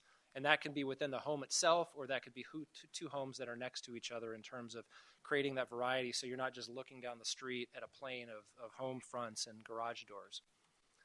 Number 8 is, and this is really more about the perimeter of the site, along Van Buren, which is the only arterial frontage that we have for single family, we're increasing the perimeter setback to 40 feet so that we've got additional area for wider landscape tract to create more separation between the road and the homes. And then on the south side, if you're familiar with the Centera project to the east of us, there's a kind of an open space paseo that they're using for retention, but it's also a beautiful little parkway strip. We're going to continue that parkway strip along our entire southern boundary to create that consistency between the Centera project and our project, and really create a nice green belt as you ultimately get to the community park that's being planned a little bit further to the west. So we've got an 80-foot perimeter landscape setback along our southern boundary as well. Number 9 is wider lots along Van Buren Street. So even though we're providing 50-foot lots, we've increased the minimum size of the lots that are adjacent to Van Buren to 55 feet. So what that does is it provides more space between each building to create more openness along that frontage along Van Buren. And then in addition to that, item number 10 is limitations on 2-story homes, such that we cannot have more than 2 2-story homes in a row. So that will ensure that there's significant articulation in terms of building heights and roof planes, so that when you're on the perimeter and you're looking, you're not seeing the same elevation heights as you drive down that street. Item number 11 is related to the perimeter open space, but this requires us to provide an additional 500 square feet of open space at all 4 corners of the subdivision. So you'll see on the northeast, northwest, southeast, and southwest, we've got larger open space gaps that really open up the subdivision. In addition, we have 2 what we call V wedges along 158th Avenue. Those are also required to be a minimum of 500 square feet. And what that does is it creates additional interest, articulation, and it breaks up the wall plane along the perimeter of it, so that you've got these nice open space areas with additional landscaping that really break up the wall planes and create more variety and interest along the perimeter of the subdivision as well. Item number 12 is on every lot that is siding on a corner, we're going to be providing a minimum of a 10-foot additional landscape strip behind the sidewalk. Now, this picture, I had a hard time finding pictures. This picture only shows about 5 feet behind the sidewalk, so ours is actually going to be increased beyond that. So we'll have about 10 feet of additional landscaping between the sidewalk and the perimeter wall of those corner landscape tracks. And again, that just creates more openness and additional opportunities for landscaping and beautification of the subdivision. Item number 13 is really inherent in the design of the subdivision, but it's really to enhance pedestrian connectivity and to really encourage alternative modes of travel to the automobile, particularly since this is a mixed-use development with commercial and residential. All 4 corners of this subdivision have pedestrian access and connectivity through it. So you can access Van Buren through the subdivision. You can access the Harrison alignment through the subdivision. You've got pedestrian access from 158th through the middle of the subdivision, as well as from the entrances at the north and south end. And you've got pedestrian connectivity on the east end up to Estrella Parkway and into the commercial center. And then through the entire subdivision, there's easements and connectivity as well to provide enhanced pedestrian activity and hopefully encourage some walking trips or biking trips as opposed to all vehicle trips. And then the last enhancement is, again, inherent in the design of the subdivision. We have 3 parks within this subdivision. One is a 5-acre neighborhood park that's in the center of the community. And then we have 2 smaller parks at the north and south end. And what you'll notice is every one of those parks is tied to the entrance to the community. So as you enter the community in your car, the first thing that you're invited into is a nice open space park. So it really creates an enhanced opportunity to create a high-quality subdivision. In those parks, we're going to be providing shaded tot lots and shade ramadas and seating areas, as well as informal play fields and other active recreational open space amenities to serve the residents within that community. So those are all design enhancements that are regulatory in the PAD document that go above and beyond what the standard design guidelines are. And we believe when those are incorporated collectively, it is going to ensure a very high quality subdivision within the Hudson Commons project. This is another image just to show you some additional 35-foot wide product that would fit on our 50-foot wide lots, just to give you an idea of what that product might look like. This doesn't incorporate all of the design enhancements that we're proposing, but these incorporate many of them. And you can see they're very attractive homes. So you can design a very attractive, high-quality product on a smaller lot, which is what we're proposing to do within Hudson Commons. Very briefly on the multifamily design elements, we don't have as much detail on the multifamily because there's a lot of different possibilities within the multifamily for condos or townhomes or apartments. But what we are doing is we're committing to some of the design, well, all of the design standards within the city's code, but also we're conforming to the city center design guidelines, which requires that we have building frontages along Estrella Parkway, that we have an active central recreation open space within the middle of the community, and that we have pedestrian connectivity. And so we're demonstrating all of those elements and providing that within the PAD so that no matter what the product is that goes into the multifamily, we're incorporating those design elements that are required within the city center design guidelines. And then finally on the commercial design elements, Ed talked a little bit about the commercial. We're proposing a mix of hotels, retail, and restaurant pads. We've incorporated all of the city center design guidelines by pushing the pads up to the street and internalizing the parking so that when you're driving down the street, you're not just looking at a sea of parking lots with buildings that are set back, but you're actually looking at nice, attractive buildings that are along the street frontage. We have a centralized, what we're calling a pedestrian entry courtyard at the intersection of Estrella Parkway and Van Buren, and I'll show you a detail of that in a second. We have centralized open space within the hotel cluster. And then we're also providing landscaping around the perimeter of the site.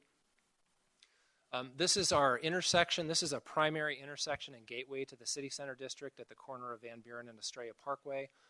And if I can put my mouse over, oh, it's not working. The white areas are the building pad areas, and then you can see in front of that is a pedestrian plaza that's in front of the buildings that really creates a shared, shaded pedestrian area for social interaction. So pedestrians have a nice place to hang out, have a cup of coffee, have dinner. There'll be a nice little vegetation or art feature within that area as well, and it'll really create a nice gateway as you're coming into the community, and then a centralized pedestrian core that goes through those buildings in a shaded pedestrian area that would connect ultimately to the hotels and to the remainder of the project. And while this is not part of the planned area development request today, I just wanted to share very briefly with you some of the details of the commercial site plan. And we anticipate that the hotels and the pad sites are going to be coming before the city very quickly. We've got a user that's interested in building the first hotel and the pad sites, and so we're anxious to move forward. Hopefully, with your approval today, we'll be able to do that. But this provides a little bit more detail of our site plan that we're proposing for the project. And then we've got some architectural renderings, again, that show some of the character and the design features of the retail pads, and I'll just breeze through these very quickly. This is looking at the retail pads that are right on the intersection. And then this is that pedestrian plaza that we talked about that faces the intersection of Estrella Parkway and Van Buren, so a really nice shaded area for pedestrians to create a nice social gathering spot for really neighborhood-scaled restaurants and retail shops to serve the immediate population, which is a little bit different than the commercial that's north of Van Buren, which is more community and regional scale in nature. This is going to be much more neighborhood scale to serve the immediate population. That's another view of that. This is a sketch of the first hotel that's being proposed. Again, you can see the architectural articulation will be carried between the hotel uses and the retail pads for consistency in terms of colors, materials, and architectural forms and shapes. And this is the pedestrian spine corridor that connects the retail pads at the corner to the hotel site and to the rest of the commercial pad. And with that, I'm going to turn it back over to Ed for a couple of concluding remarks. Thank you, Mr. Reddy. Thank you. Thank you, Mark, Mayor, and Council. In conclusion, as you know from Karen's presentation, we're in conformance with your general plan. We've worked through every issue with various staff that they or we can think of to work through. We hope that the visual aids are in accordance with the type of quality exhibits that you all as the mayor and council are looking for. We're pleased with the recommendations for approval. We're fine with the stipulations. If there's neighbors here, I know you'll want to hear from them, and that's great.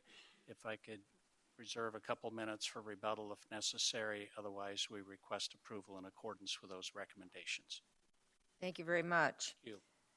Now, I have a lot of speaker cards, so before I call people up, I'm just a reminder from earlier, each speaker is limited to 3 minutes. The yellow light and buzzer will let you know when you have 30 seconds left to speak. Before you begin, please identify yourself by clearly stating for the record your name and address. So I'll just take these as they were given to me. So I have Dave, I believe it's Vaughn. Vaughn? Okay. Wah. I didn't know if the W was for like a V or, okay. Okay.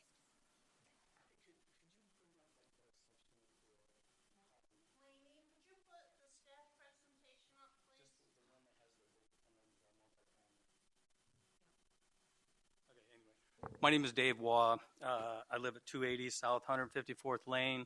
We moved here from Iowa about 5 years ago. Mayor Lord, the council members, and the rest of the staff from the city. I'm so happy, actually, that they're developing something over there. Should hold the dust down from blowing in, because here's what we live. How do I even look at this? Say down in that bottom right-hand corner for where Harrison is, fourth house up. When we moved here, we knew we were going to have to deal with the road noise with a 6-lane behind us. What we didn't know was what could be developed there. We were assuming it was going to be some kind of low-profile thing, because all those houses along there, they're all ranches except the one on the end that sits up at Centera and the one down at Harrison. So when they were trying to do, were there any other options for that section that is right across from the only residential section that I've seen all the way down Estrella that has a possibility of having some more than a 2-story sitting across the street from it? Because my main concern is the privacy of my backyard. Plus, you know, we do enjoy some pretty awesome sunsets and the view of the white tanks out there. So can anybody answer that question? I mean, what other options were there for that section there? Why a multifamily thing? Has anybody got an answer for that? Nothing. Okay, well. I just, you know, it just could, but you see, like, where, if you just look at, like, how it all lays out there, that is, like, and it worries me because I don't see how you can build anything less, you know, even like a 2-story across there. Everybody was prepared for that, to have a housing development there. But I don't think anybody thought when they bought houses along there, they were going to end up with having apartment buildings across from there, because Serafina down south of there, I don't think they're ever full, and the businesses that move in down there they're going under faster than they're going up, I would have to say. So I guess that's the only concern I have is if this passes, is there some kind of, you know, nobody knows. That's the gray area from what everybody says. They don't know what they're going to build there. Well, if we pass this with no stipulations tonight, then what happens down the road? If any of you guys lived in one of those houses along there, you'd have to have a concern that like something that's 30 feet tall or 40 feet tall is going to be down, because we sit a little lower on the east side than on the west side of Australia, so that's just going to be a little more higher on that side. So that's my spiel, I guess. So just please take it into consideration, you know. And if I don't know why that was the only option to put them across from the housing across the street. Thank you very much. The next one is Mark Reddy. Oh, I thought there was a second Reddy. David George. Yeah. David George. No. That's on the team? Yeah. That's on Is the this team. all the team? Good. I think you don't need to speak. You've spoken enough. Okay, so that is the... Oh, I see someone waving with another one. Come up, please.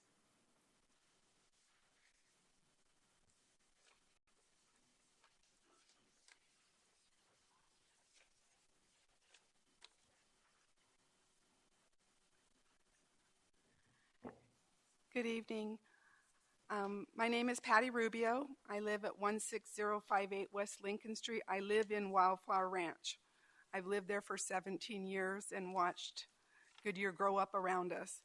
My only concern about this development is it will look very different than Wildflower Ranch layout, and I'm concerned about the density of the housing within that property, creating the traffic, and also will the city or the developer be developing Van Buren Street to widen that street for that development? That's my biggest concern. The layout will completely look different than Wildflower.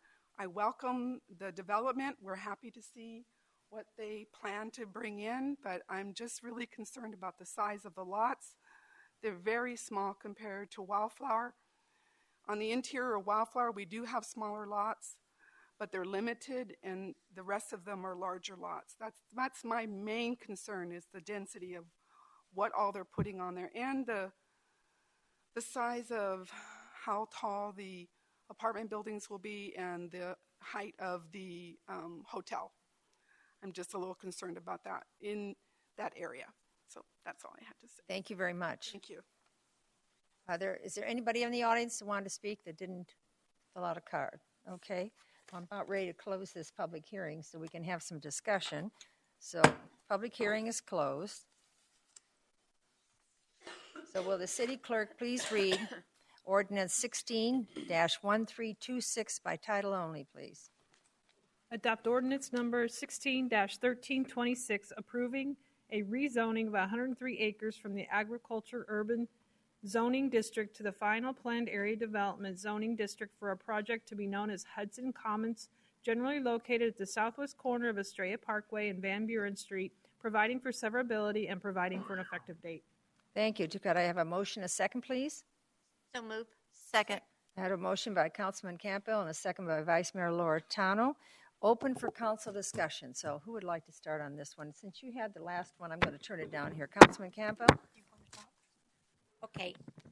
If I may, I have a couple of questions, and I don't know if they are going to go to Ed or to someone else. When you were showing the layout of the homes where you have sidewalk and trees, I love that idea, but I'm also concerned that because we're putting trees between the sidewalk and the street, those trees are going to grow bigger, and then the roots are going to come up under the sidewalk, and then we're going to have people tripping like we do in Estrella. And I don't have an answer for you. Whoops, stop, go back. Right there, stop. Okay, see how the trees are there? They're wonderful, they're little, they look gorgeous, and the street will be beautiful, but the trees grow bigger and fatter. And I thought that we had a discussion sometime in the last 4 years that perhaps we would just suggest plants rather than trees against the street. Maybe I'm not recalling that correctly. That's my first concern, but I'm okay either way. And my next concern, or not concern, my next comment, please, is regarding, do you have any retention basins in the development? And if so, do you mind pointing them out to me so that I can get an idea of where they are? And my third one, the conception of everything is absolutely amazing, and staggering them is wonderful. Of course, we don't know what developer is going to do this and what their homes are going to look at. So I'm assuming we'll have another look when the developer comes in with their things. Am I correct in saying that? Ed? No, I'm not. Okay. Let staff answer that Okay. question, please. Chris? Chris will just take you a moment. Mayor, Councilperson Campbell, if this is approved tonight, it will not come back before you for further review unless the applicant wants a future change. Assuming that we have a proposal that meets the requirements of the ordinance that's approved tonight, if you elect to approve it, and it meets the design guidelines of the city that was approved in the summer of 2014, then it would all be handled administratively. All right, so then we wouldn't necessarily see what the development would look like. But we know it would be in conformance with all of our guidelines. That's so we know that much. Yes, ma'am. It would be in conformance with our guidelines and this particular ordinance. Yes, ma'am. That's fine. And my next question, Ed, you'll love this one. I'm getting on my soapbox. You're going to build a neighborhood park, which is absolutely wonderful. You're going to do a tot lot, which is even better. I would appreciate it if the developer might even think about furnishing the park with playground equipment or something that the city would not have to pay for, since it would be for their residents. It's just a thought. I'm not saying that it would be wonderful if people would think about doing turnkey parks for us so that their residents can use them right away. Otherwise, they sit vacant for years until we can plan on getting money to develop it. And I think that is a wonderful selling point.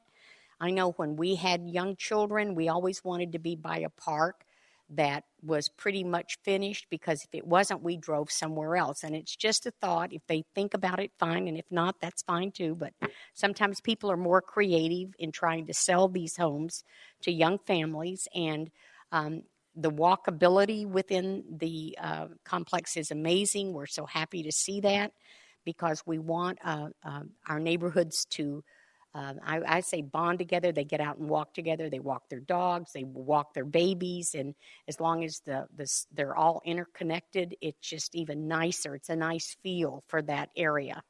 And so let's see. That's it. See, that was easy. It wasn't too difficult, Ed. Yeah. Speechless. Yeah.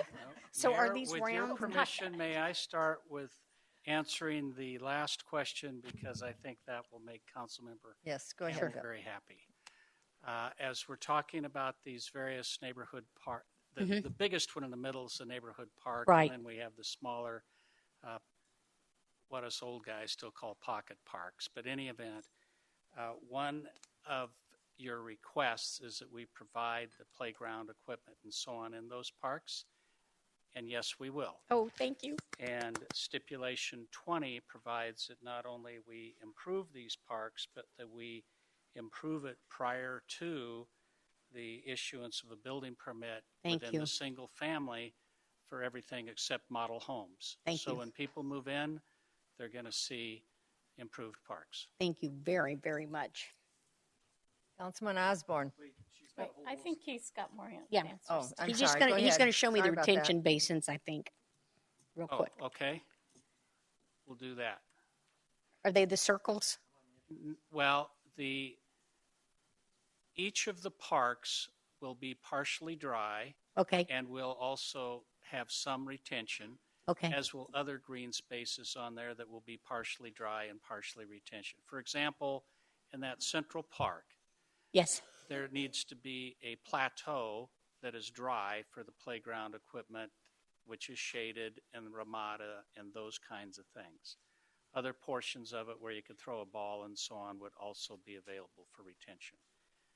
All right, and I'm sure y'all will address that in the retention basins.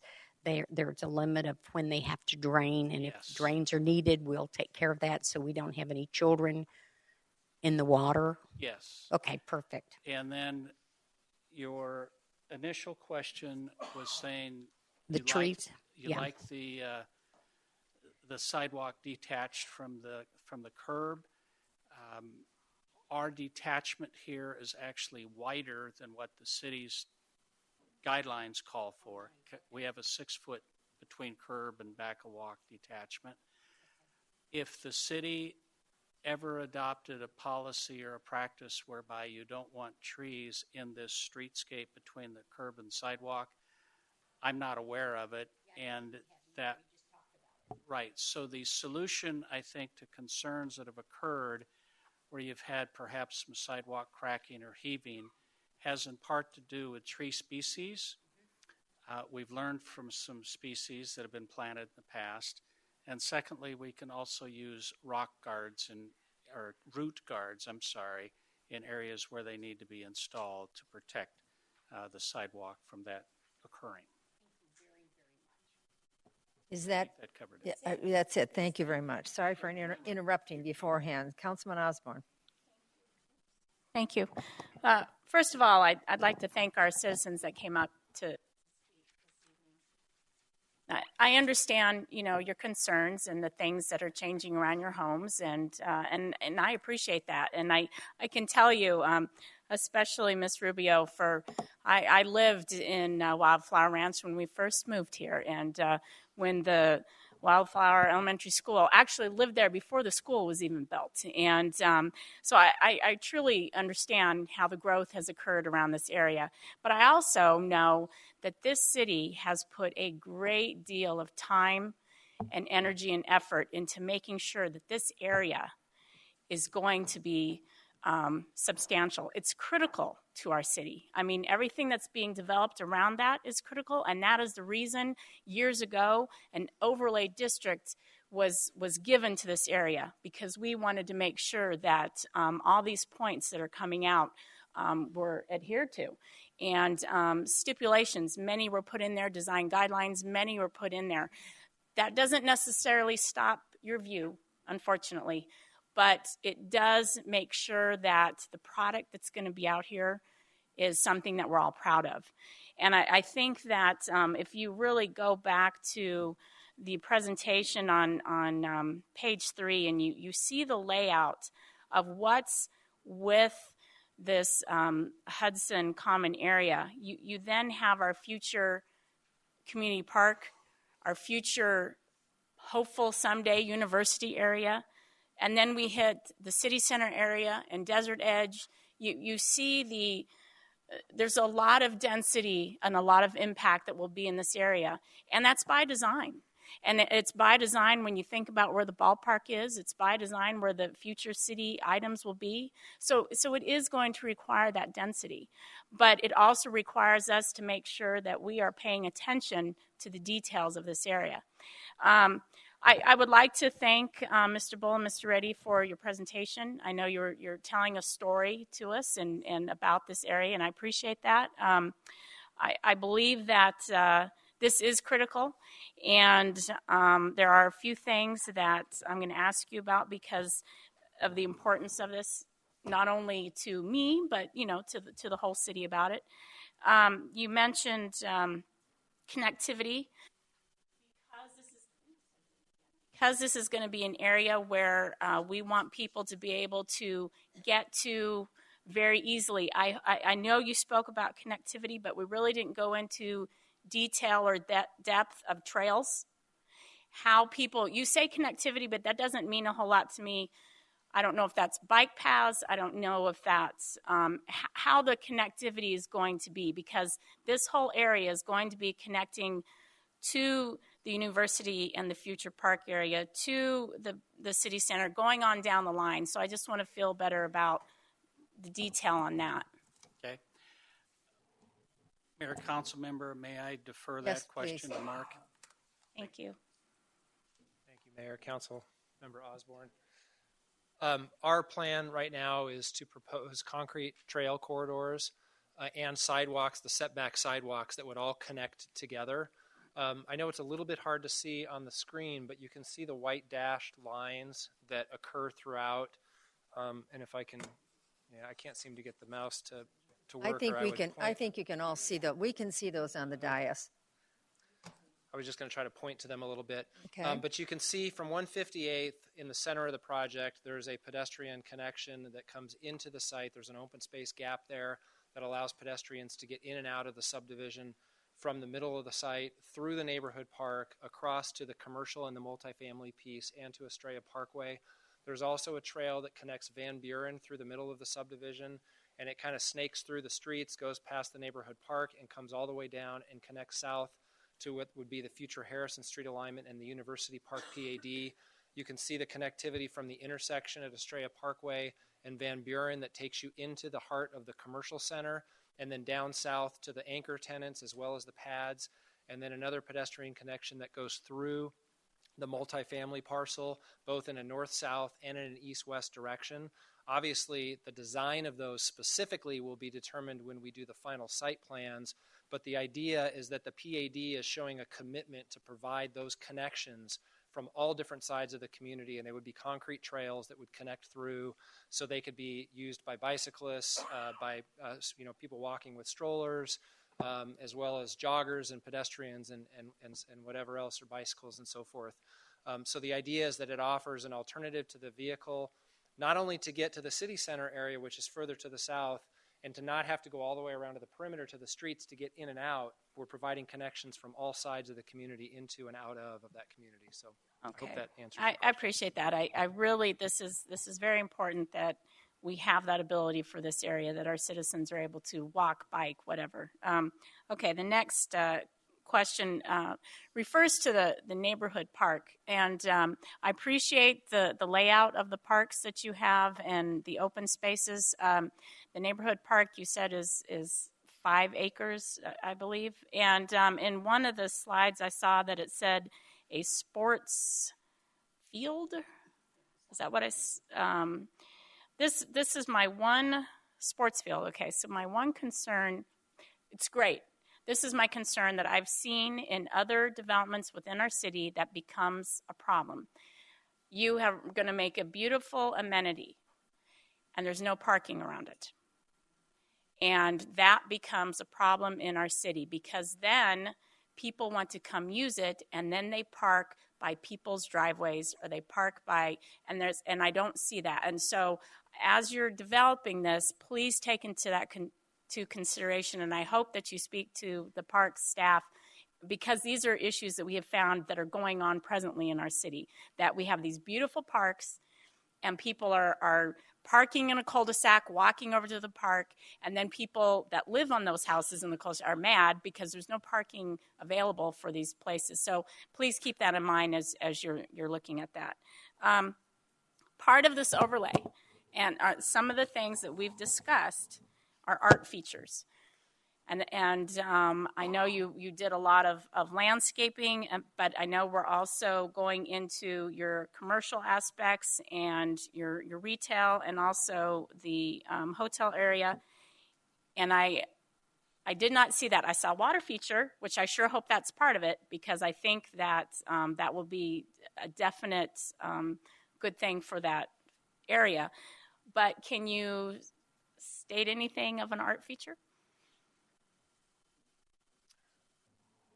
Mayor, Councilwoman Osborne, to address your first question about parking, one of the things that you'll notice about all three of our parks is that all of the roads surrounding the park are what we call single-loaded streets, which means that the homes are facing the park, and the park side of the street has on-street parking around the entire perimeter of the park. Okay. So if you look at this park, the streets that wrap the three sides of the park and portion of the fourth side, all of that provides for on-street parking that's immediately adjacent to the park, which is, I don't know what the exact number is, but it provides a significant amount of parking that's not in front of somebody's home. It's on the other side of the street, immediately adjacent to the park. We have that same scenario on our smaller parks as well, where you can see the streets wrap the perimeter of the park, so the parks are open to the community, they're visible. It provides eyes on the street because the lots are fronting the park, but it also provides for on-street parking immediately adjacent. Now, these parks are smaller scale parks. They're not the big regional parks where you're going to get people from all over the place. That's what's going to happen down to the south in the community park, where I'm sure there will be parking lots to provide for that. The intent of these parks is really to serve the immediate neighbors in the community. Hopefully, most of them will walk there, but there will be plenty of parking to provide for the people for the scale of the usability of those parks. Regarding your question about features, let me go back to that slide here. Our intent is to provide some type of a iconic feature that anchors that pedestrian plaza in the center. We don't know exactly what that's going to be yet, whether it's a water feature or some type of a vertical landscape element or some type of art feature. We really don't know at this point. All we know is that we want some type of a feature to anchor that plaza. There are some issues with water that we have to deal with in terms of water conservation and what's allowed, so that's something that we need to be very aware of. In fact, we originally had shown water features and we took it off, but then the architects put it back in on those sketches that we showed you. So that's something that we're going to be working with staff on what's allowed and how we do that. And that'll come through the site planning process when we get to that next step, once the users come in with exactly how they want to design that. Well, I appreciate that, and I would say we have a great art person on staff that you could even speak to that might help you in an inexpensive way of design. But I know that was something that we did want to have in the overlay areas or some kind of art features. One last question I think really is more for Karen, and that's you mentioned that there were going to be two-story homes on Van Buren. I didn't think that was allowed on a major arterial to have a two-story. Am I off? I guess I thought that was a normal stipulation that no two-story homes were even allowed to be on arterial. And he mentioned in his presentation about 2 stories on Van Buren, I thought, unless I'm mistaken. I believe it's a restriction about not having too many of them next to each other. But, okay, I guess I thought in our normal boilerplate stipulations that they were also not allowed on an arterial. So maybe I'm wrong, but that's okay. I just thought that's what it was. All right, thank you. That's the end of my question.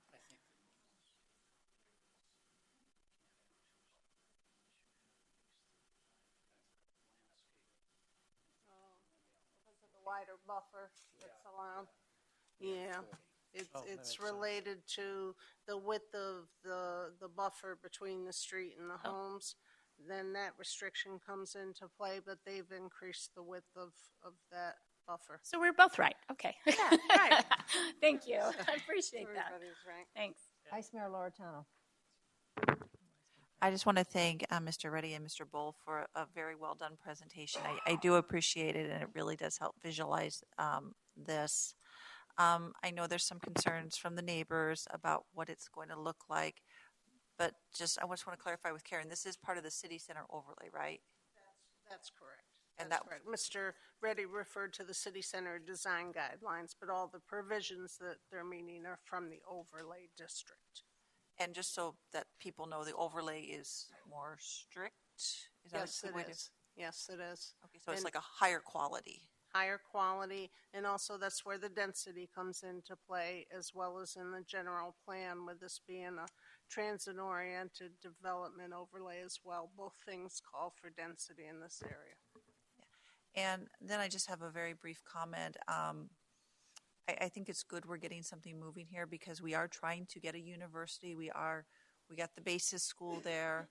I like the fact there is connectivity so that if there are people who are either attending the high school or the grade school Basis over there, or when the park comes or the university, we'll have that ease to get them from one place to the other without them going on the major road. So I think that's very well done there. I think that's very important.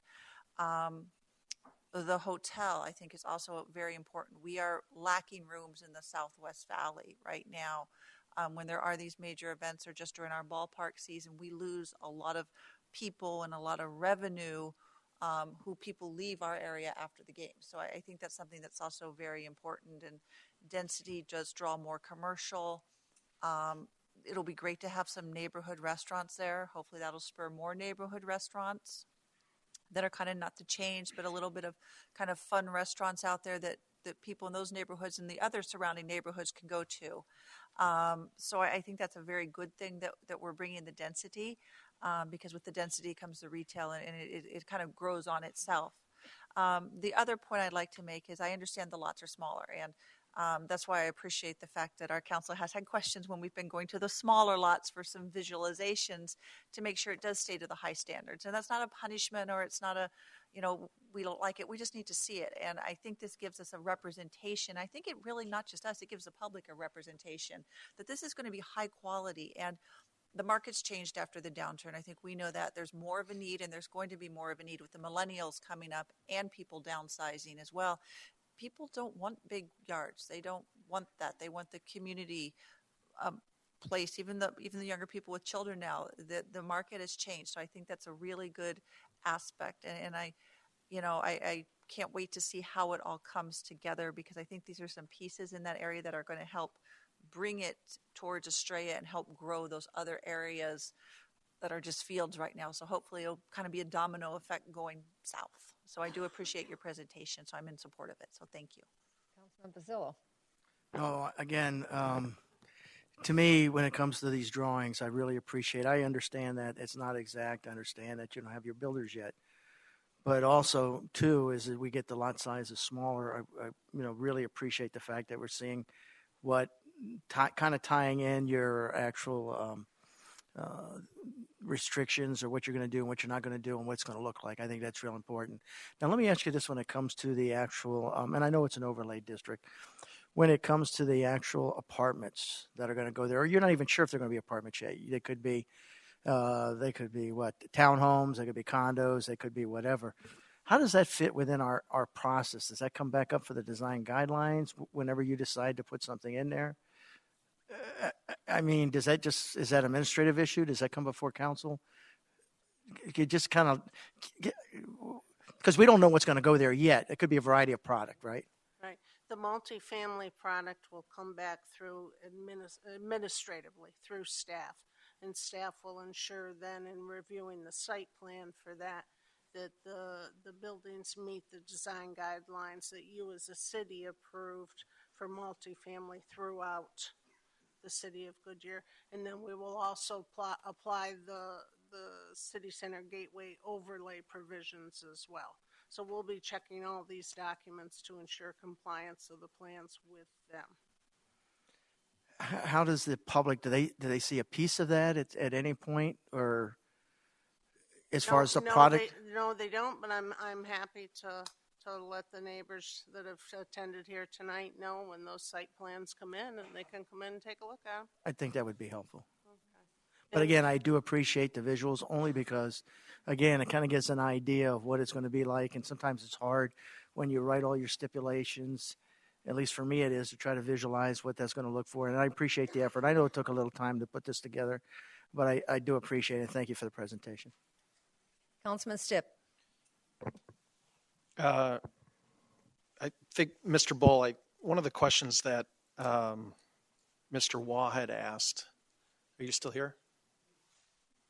I can't see behind the post, sorry. Was what options were considered for the multifamily sites? And I'd like him to get an answer to that question since I seem to be the tail end of this thing. Multifamily was not the only option that was considered for that portion of the property, although it was very clear that not only the current general plan, but prior generations of the general plan have encouraged multifamily along the Estrella corridor in order to provide some of the vitality and density that's needed and housing diversity that's needed in various locations, including the multifamily, including the corridor. Other options that were considered there is whether or not the single family should come all the way up to Estrella Parkway. And staff almost took my head off in a meeting when I suggested maybe that would make some sense, because that would be completely contrary to not only the current general plan, but generations of planning along the Estrella Parkway. And I agree with them. We also considered the possibility of extending commercial all the way down Estrella Parkway.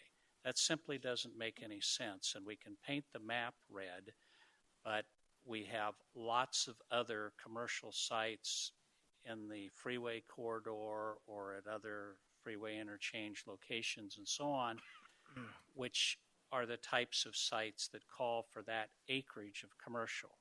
To try to force what would really be mid-block commercial all along this Estrella Parkway frontage would be to, through zoning, force something into failure or force us to come back here in the future to say we don't have any users for all along that Estrella Parkway frontage.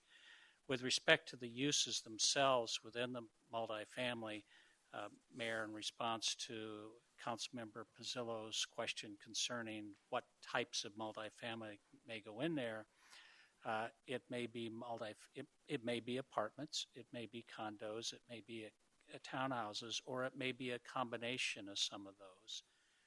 Again, that is a matter of having the Estrella Parkway corridor mature in the sense of what type of housing is the community and the marketplace wanting to see in the Estrella corridor. So there were lots of alternatives that were considered, but the one that staff was supportive of, because candidly it's consistent with the general plan and has been for years, is multifamily, and I think staff is dead right. Okay, thank you for that. Karen, I think the rest of these are probably for you. I was frantically trying to get my Google Maps into satellite mode, and I couldn't do it. So tell me about Van Buren, the road configuration up at the top here. As I read through it, I couldn't get my head around how many lanes this will actually be, and looking at the picture is not helping me. So, okay. Right now, there's the one lane in front of Wildflower. Correct. And so, as this property develops, they are going to develop 2 lanes in front of eastbound, in front of that residential portion. And then as it goes further east to the commercial, it's going to widen out to where there are the 3 lanes at the intersection. So there's going to be a transition from the currently existing 1 lane out to the 3 plus the turn lane at the intersection. Okay, so on the aerial map that we were provided, which Uh-huh. is in your presentation. No, I don't know if he's. You're not going to be, don't even bother going to it. Okay. Because you can't zoom in. On that map, the north end of Wildflower on Van Buren has a striped second lane, which obviously now is not a traffic lane. So visually, that will become a traffic lane. There will be 2 lanes in front of this property, and then as it approaches Estrella Parkway, it turns into 3 lanes toward the commercial side. Have I said that? Right, and that striping that you discussed in front of Wildflower, it's in the 2016 CIP to have plans done to create plans for 2 lanes eastbound, 2 lanes westbound in that area. And then I believe it's in the 2018 CIP that work will be done To actually do it. create those 4 lanes. So, Correct. if it takes a while for the single family, and it may all gel together, but in the meantime, in case the single family develops sooner rather than later, they're going to build their 2 lanes. So eventually we'll have a complete roadway from Saraville to Estrella. And it'll be at least 2 lanes all the way through, and then 3 as we get to there. Okay. Right. So that took care of that roadway question. Then the next roadway question is on the southern boundary of the property, which, in this slide that you have up at the very bottom, says Harrison alignment, but we don't make Harrison.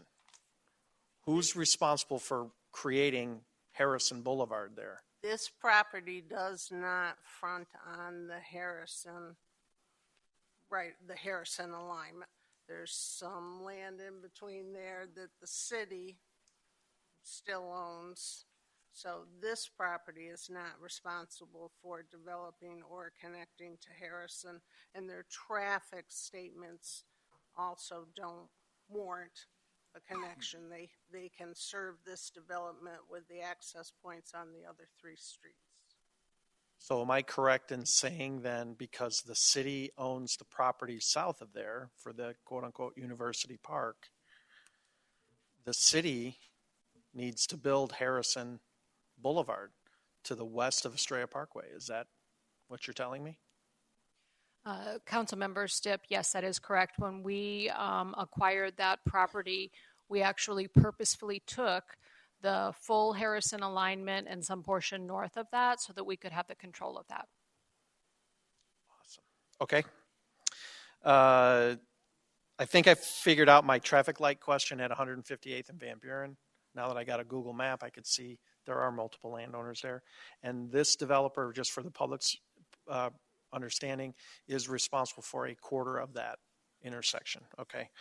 Then the last, I guess, statement as we go through is before the holiday break, we had substantial discussion about the 5 and 5 setbacks and the great, what's going on a property located west of the city. And I'm sure we talked for at least an hour on that. And I want to make sure that the rest of the council and any staff that cares, I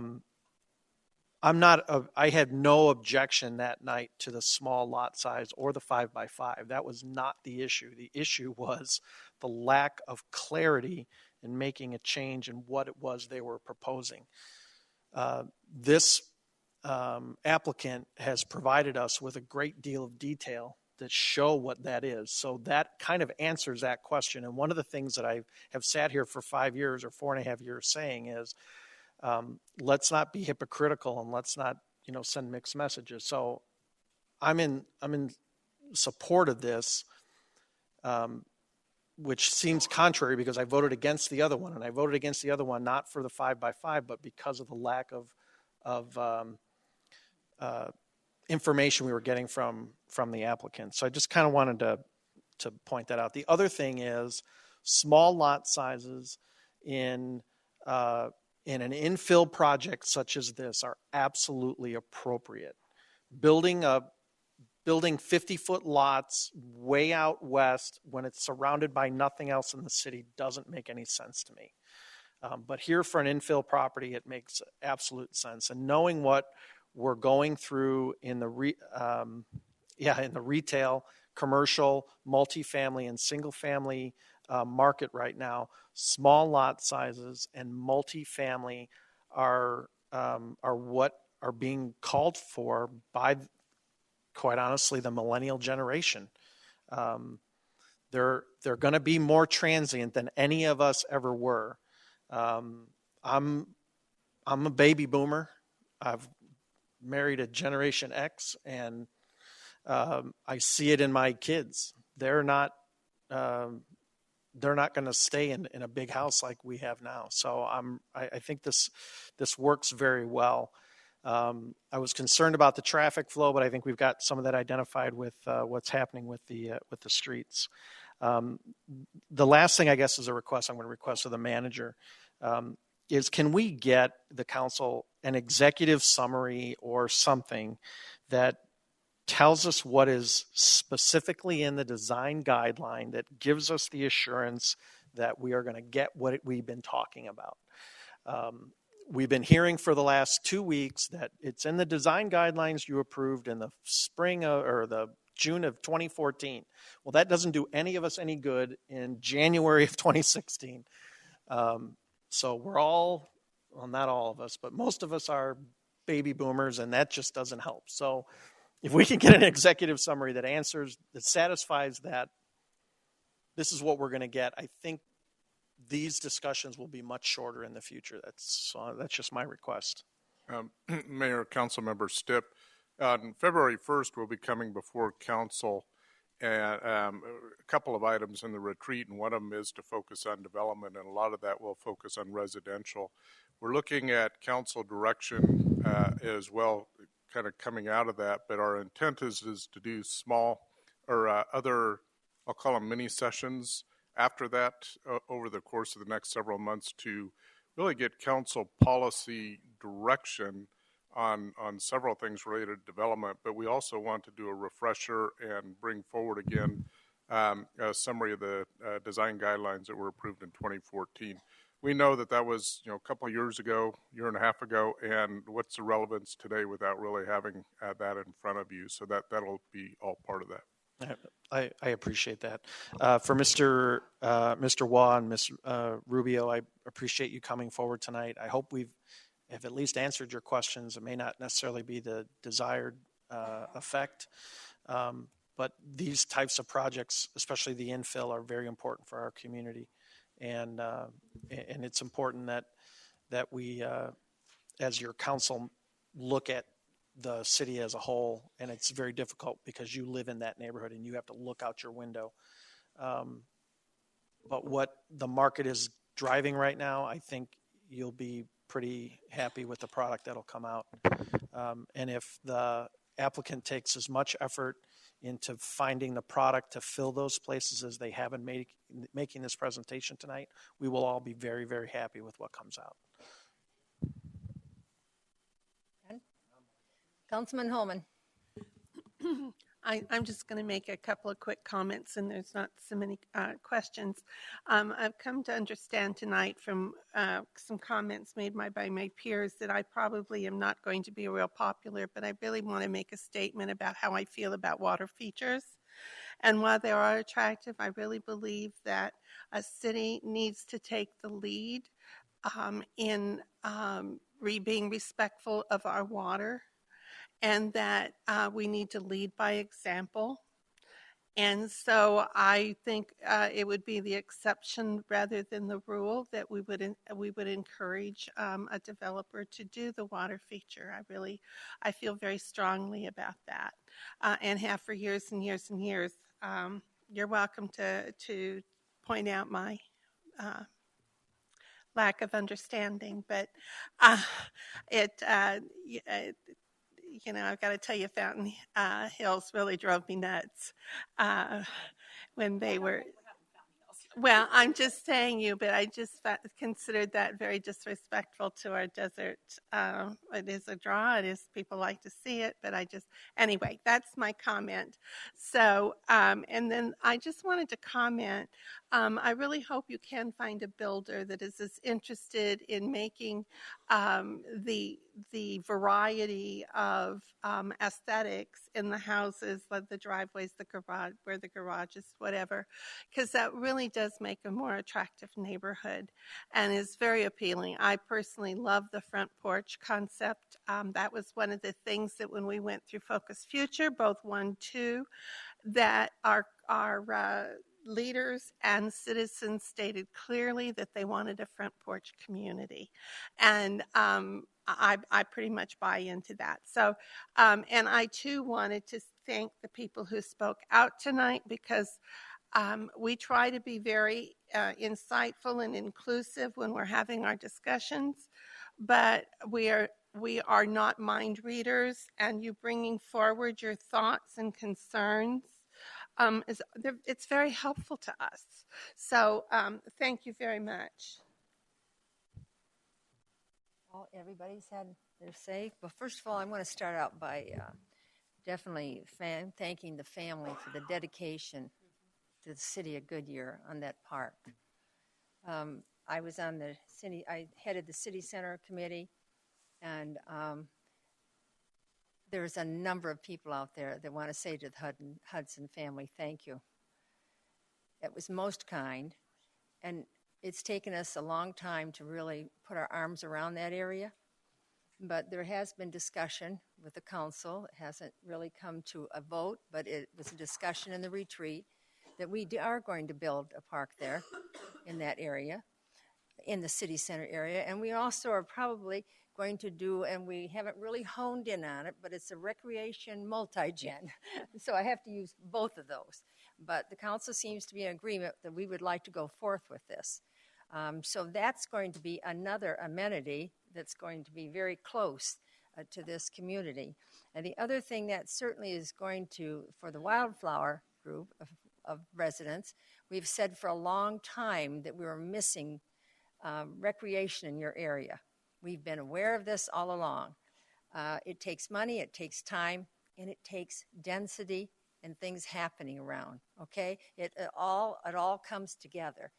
And so I appreciate the residents tonight coming up and expressing their feelings. I know how change is hard. We want everything to stay the way we bought the home. We want that same view. We want our life not to change. But the only thing you can expect in the future when there is land around you is change. Our job is, just like the council said, is to be sure the change is something that's going to be advantageous to the community. And this falls all within the guidelines of the city center. It creates excitement. When universities come to see us now, they're going to see that there is a community around that would be around them, that take care of their students and their teachers. So it all is a connectivity. We just ask for your patience. There is one thing I want to address. When people talk about devaluating their homes, this will not do that. This will enhance your quality and your worth of the property you have. I also then want to say to the developer, to Mark, and to your team, Georgia, to all of you, thank you. I know the reason this must have taken you, you've done this quite quickly, because you really got the cue from our council meeting, because you saw the video and you watched the council on that last one, and you saw the council's reactions. So you played upon that. You were smart. So, because normally when you come forth on this, you would not have to have all this, all right? Because in the past, we haven't had all this, all right? But we have some members now on our council that need this. So you came to the table, and I just want to thank you for the extra work, the extra cost, all the things you're putting into this to help satisfy this council to be able to go forth with this. I'm extremely impressed. I went to P&Z and I watched this presentation there. There was one person, I don't think he came here tonight, that was worried about the sight from his house. Remember, he talked about the view. And you did say that you could show him. We talked about doing something and showing him what his site of. I just wanted to make sure if we still had, you have it. And he didn't come tonight, so we. Yes. And Mayor, we did email him that exhibit, so he has it. Great. And he replied that he received it, and thank you very much for providing that. Good. We still have some concerns, but he did receive it and did respond to us. But the fact that you took that extra step and did this, thank you so much. It's greatly appreciated. So I'm excited. I think the rest of you are all excited. This is just kind of, I think 2004, 2003, I worked in the city center. To me, this is very exciting that side of town is moving. And I think that this is going to just make everybody else take an extra step forward and higher in how things are going to be developed in that area. So again, thank you so much. All right, so now we are ready to vote. So could I have a roll call vote, please? Councilmember Pizzillo? Aye. Councilmember Campbell? Aye. Councilmember Stipp? Aye. Councilmember Holman? Aye. Vice Mayor Loretano? Aye. Councilmember Osborne? Aye. Mayor Lord? Aye. Passes 7-0. Thank you. Before we go on to the other one, does anybody need a quick break, or are you all right? No? All right, we're going forth. Thank you very much. Thank you, Mr. Bull. Good night. All right. I don't think I have any saliva left in my mouth today. Huh? Can I stand up? My second bottle.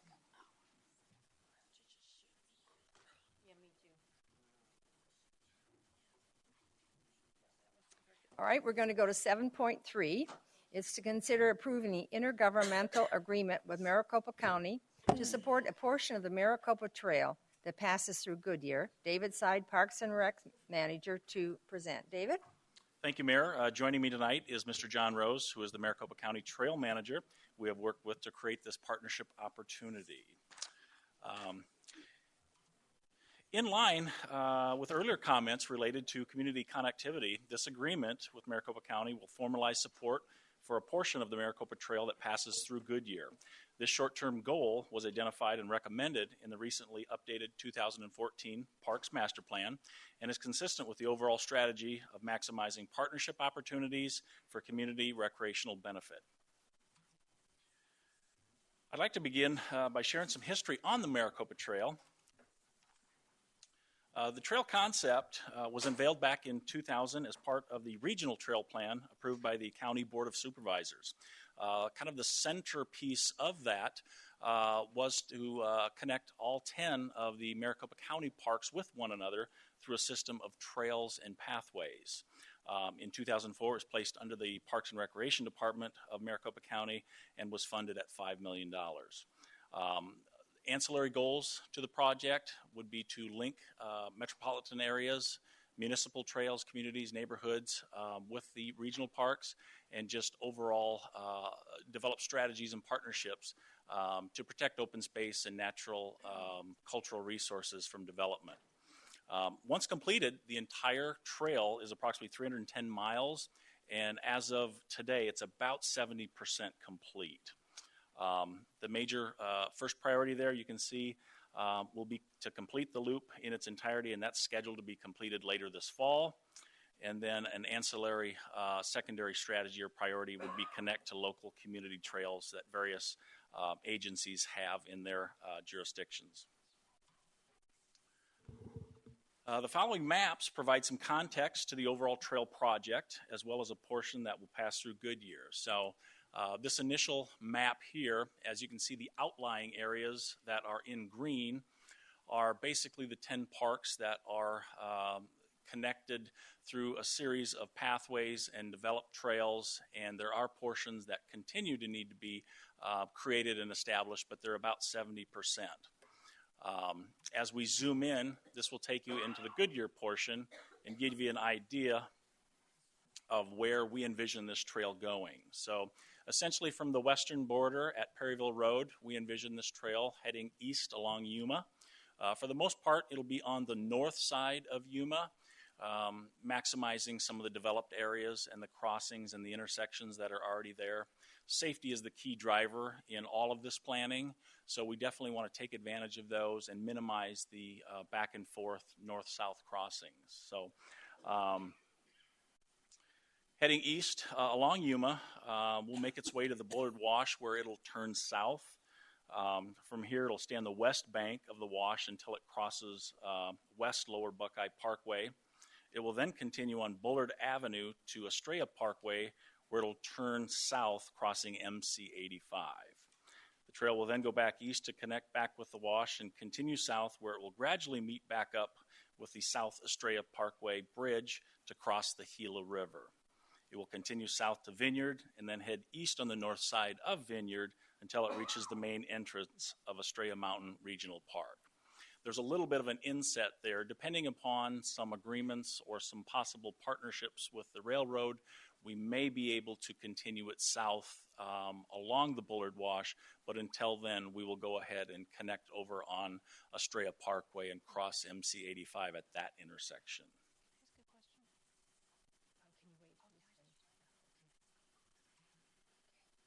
The following slides have some typical trail photos to give you an idea of what you'll find in the unimproved areas of the trail. So it's a basic trail design, approximately 4 feet wide. Traditional trail signage along the route will be installed. For the most part, signage will be at decision points or areas where we need to give direction to users. And all of the trail installation, including the signage, would be provided by Maricopa County, our partners in this project. Once completed, the annual trail maintenance would fall to the Parks and Recreation Department. For the most part, trail maintenance includes annual grooming, similar to the vehicle and the broom that you see that gets pulled behind there. We estimate the trail maintenance at less than $1,000 per year, basically sending staff out there to go ahead and drag the route, if you will. The nice thing about it, in working with our partners and learning what best practices have worked for them, increased use actually decreases the amount of maintenance. So the more we can get the word out, the more we can promote this, the better the trail will be for everyone. Moving on to community impact. Definitely provides expanded opportunities for residents, low-cost, family-friendly, healthy recreational activity. Excited about that opportunity. Increased connectivity and visibility to the larger Maricopa Trail system. And again, it demonstrates leveraging our resources by partnering with the county to stretch those limited resources and get the most bang for our buck. With those benefits, that concludes my presentation, and at this time, would be happy to entertain any questions you may have. Thank you. I appreciate that. Are there any speaker cards on this? No, Mayor. All right. Then will the city clerk please read Resolution 16-1736 by title only, please? Adopt resolution number 16-1736, authorizing an intergovernmental agreement with Maricopa County to support a portion of the Maricopa Trail that passes through Goodyear and connects the White Tanks Regional Park and the Estrella Mountain Regional Park.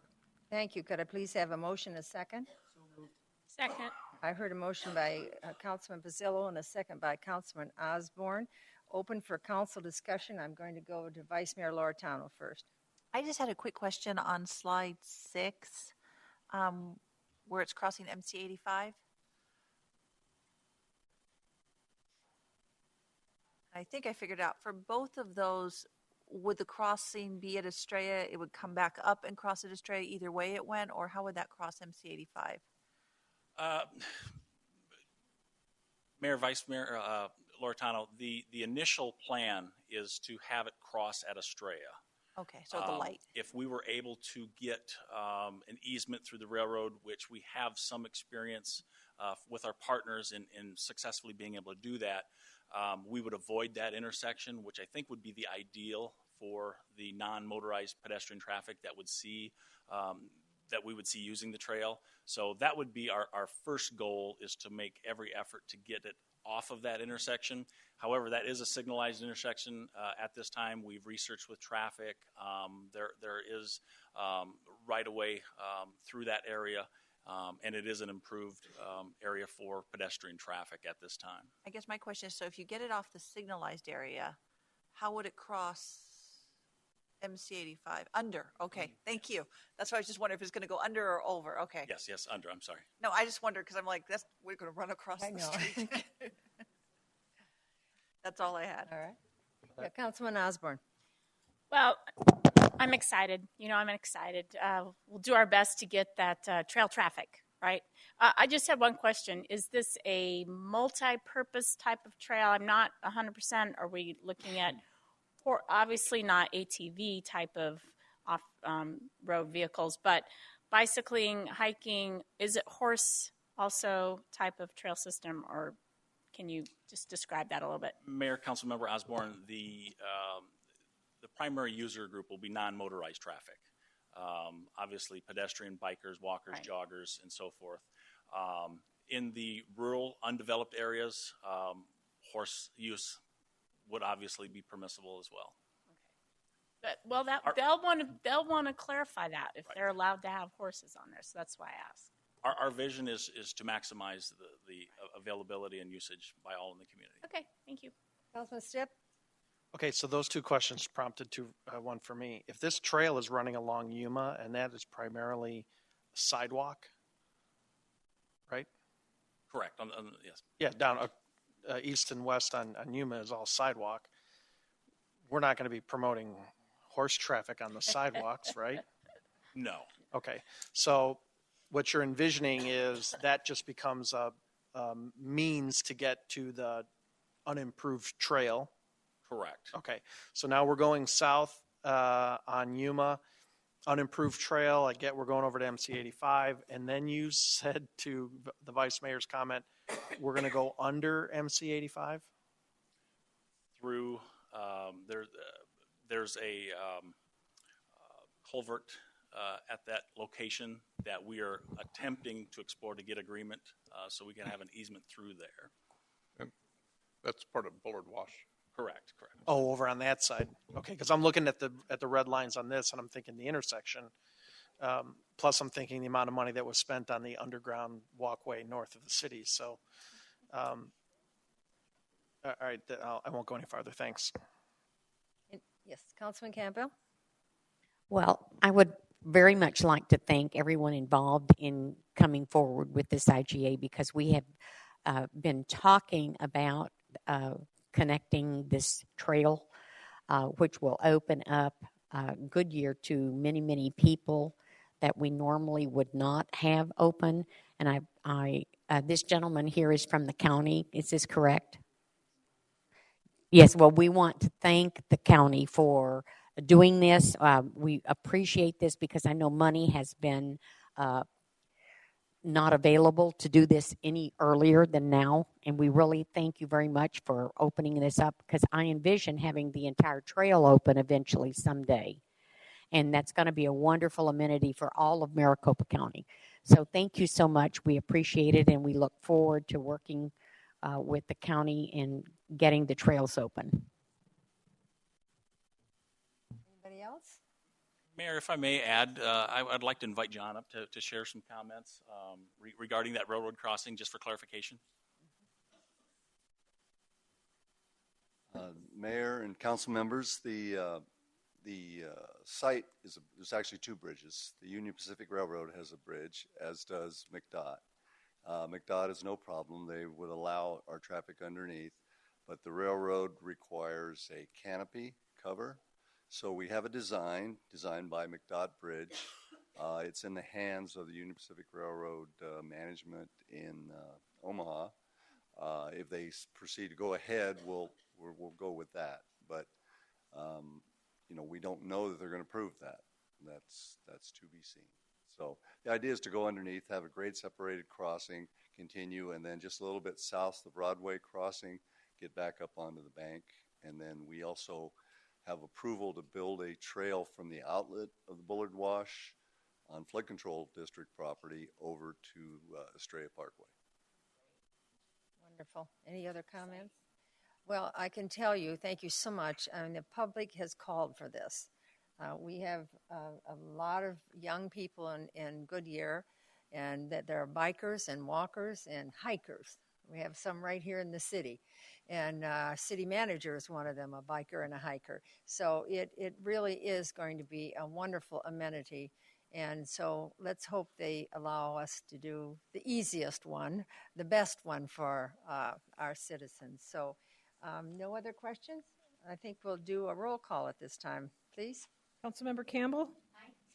Councilmember Stipp? Aye. Councilmember Holman? Aye. Vice Mayor Loretano? Aye. Councilmember Osborne? Aye. Councilmember Pizzillo? Aye. Mayor Lord? Aye. Passes 7-0. All right, 7.4 is a business to consider approving a bulk fuel purchase from Synergy Holdings. Charles Schneider, Fleet Superintendent, will be presenting.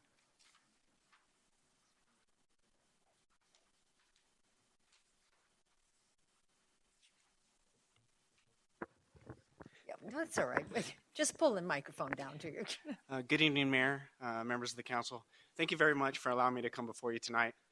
Tonight, I'm seeking your approval to spend in excess of $500,000 with Synergy Petroleum, a bulk fuel distributor.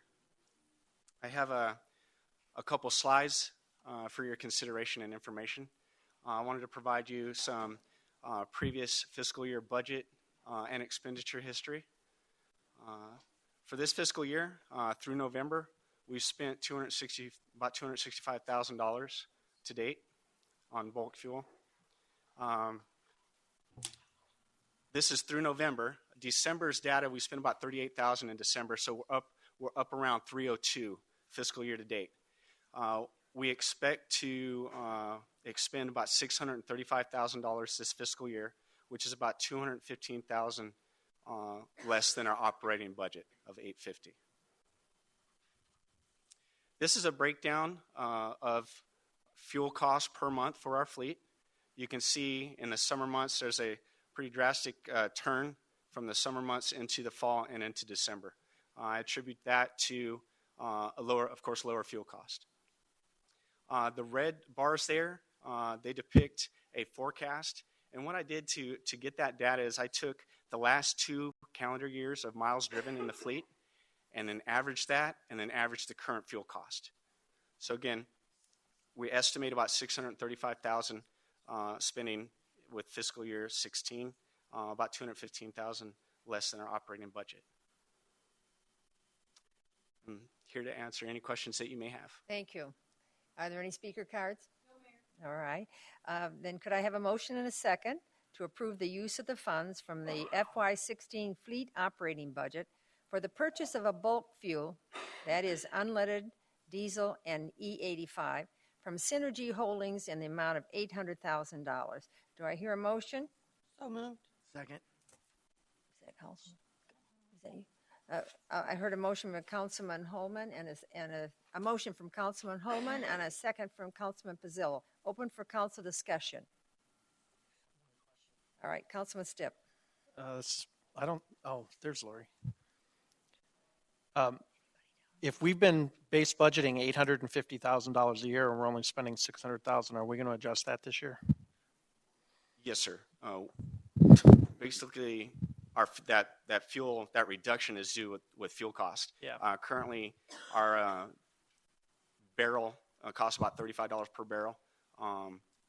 Up around July, that was up around $50 per barrel. So we are, for FY17, we're budgeting at $725,000. Even though you're only anticipating spending $635, and we know oil prices are going to continue to go down. For this year. Right. For this year, sir. The oil price is very volatile. There's so many impacts that impacts the oil prices. So, and I guess this isn't a direct question to fleet. It's just a direct observation. As last week, I think it was at the retreat, we talked about not looking at the base budget, and this is the reason why we need to look at it. It's things like $850,000 every year for the last 4 years, and we haven't spent it. And I realize that that's not within your control, and we all understand the cost of fuel. And when fuel prices rocketed, we didn't have the budget for it at that time either. So we had to go and bring monies in from contingency funds, et cetera, to pay for the additional cost of fuel. I think that's still an option for us going forward into the future without over budgeting for what we've been doing historically on fuel costs, and I'm pretty sure we're not going to see higher fuel costs than we did last year when you only spent $689. So I just throw that out for budget's consideration. Any other comments? All right. All in favor say aye. Aye. Opposed? The ayes have it. Let's go on to 7.5 to consider adopting the 2016 state and federal legislative agenda. Rob Bohr, Governmental Relations Manager, to present. Hello, Rob. Hello, Mayor and Council. Thanks for having me back. It's that time of year, I guess. So just going to quickly recap this process, why we do it, for those who are listening who may not be familiar. At this time of the year, what we do is we set our agenda for the year ahead for both state and federal legislative activity. We try to keep the guidelines that you'll pass tonight somewhat general, so that we don't have to always come back with every specific legislative issue. Usually they'll fit under one of the general categories that you passed tonight. However, if we do need to come back with a specific issue, we'll always do that. In fact, we will always have a legislative update item on the agenda. So if we need to just give you an update or come back with a specific issue, we can always do that. So once we have this agenda set, obviously session kicked off today with the state of the state. So the way that, with the agenda being passed tonight will give us direction as staff as far as what we can go down and work towards and what we will need additional guidance on. So with that, I will work with our departments, with the department directors and city management, anytime we need to gather information about a specific issue. Maybe what would this cost Goodyear if it was to pass, for instance. So I'll work with our city staff to get that information and get their input as far as what it really would mean, not just the quantitative information, but what it really would mean to us if something like this was to pass or to not pass, and how it would affect the city.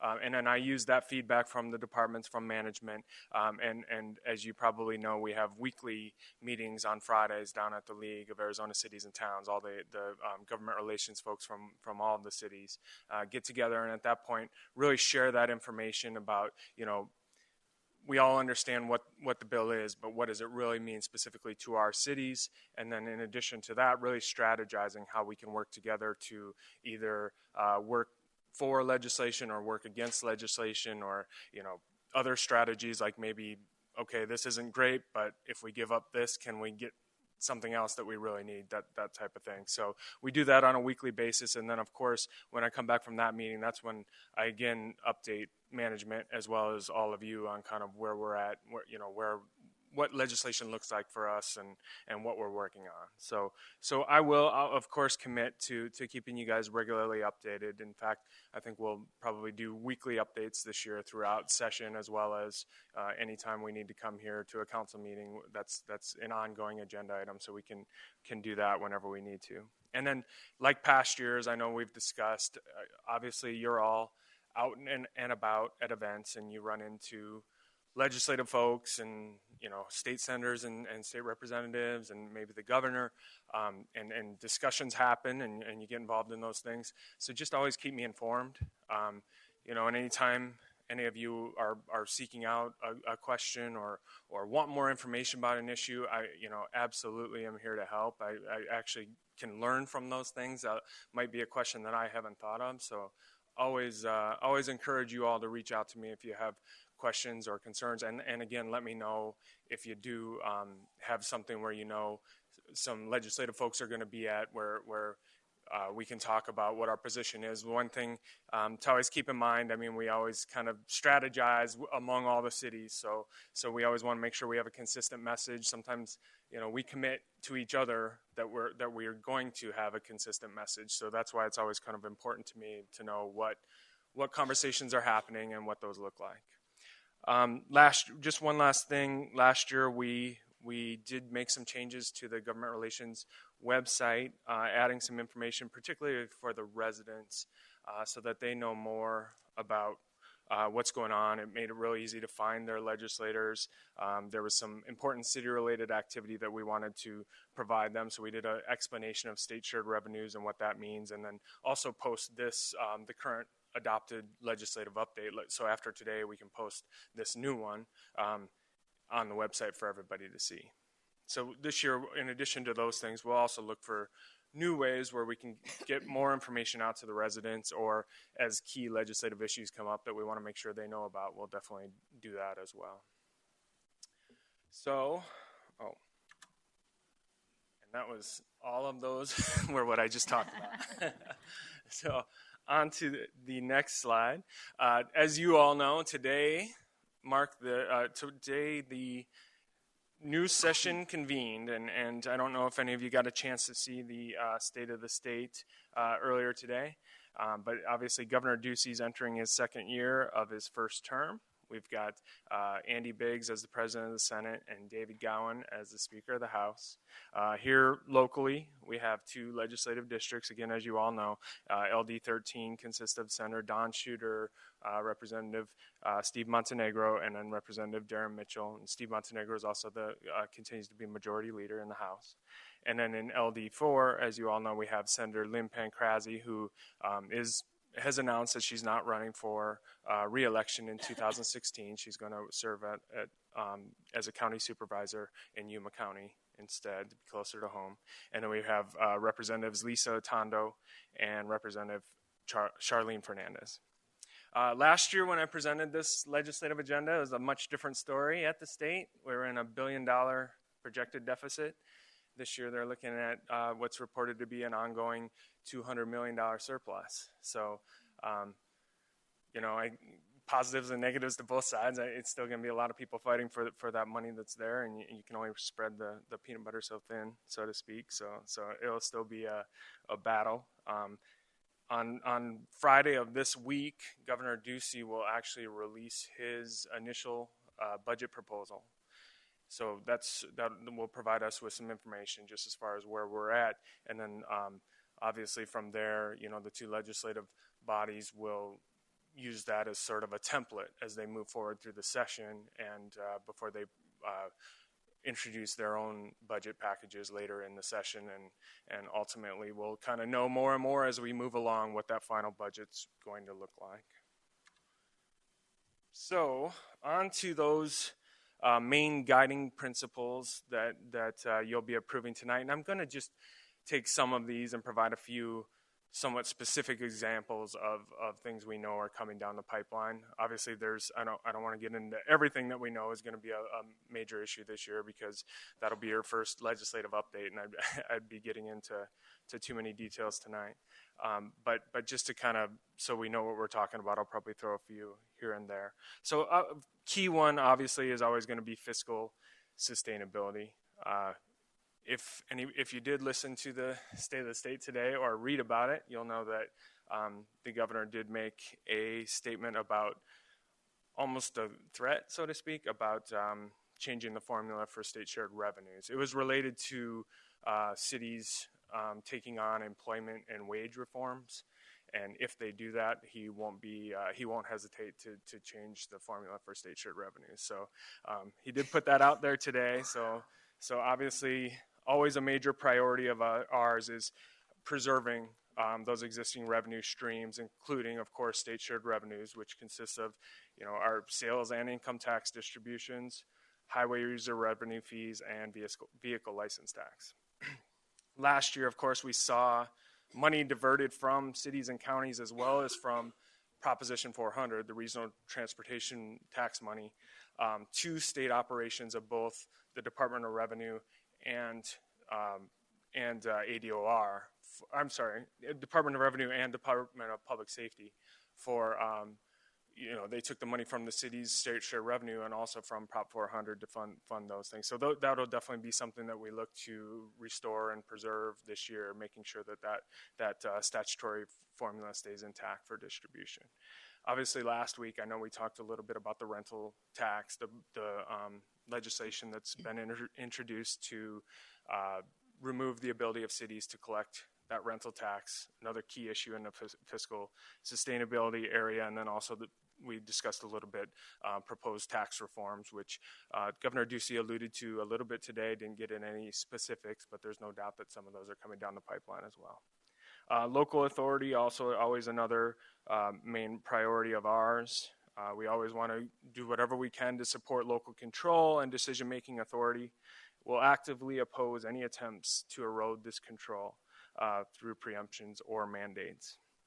Every year there's a few of these bills that show up that just kind of try to take some various powers away from us as cities and towns. This year already there's a bill or a bill package, actually a few bills that have been introduced.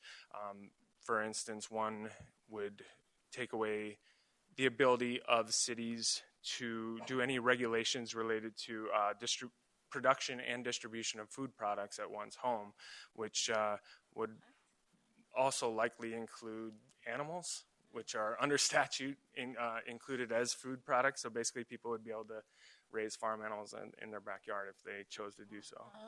And another one similar would mandate us to respond to any and all permit requests within a 7-day period, which would also be a very difficult thing for staff to be able to do.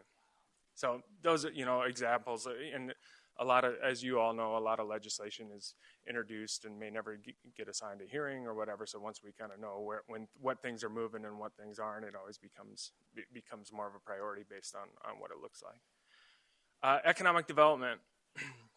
So as you all know, we currently rely on numerous tools to recruit, retain, and attract economic development opportunities. We'll support efforts to maintain and enhance mechanisms to create future economic vitality and revitalization. We'll also oppose any attempt to limit or prohibit our ability to execute economic development projects.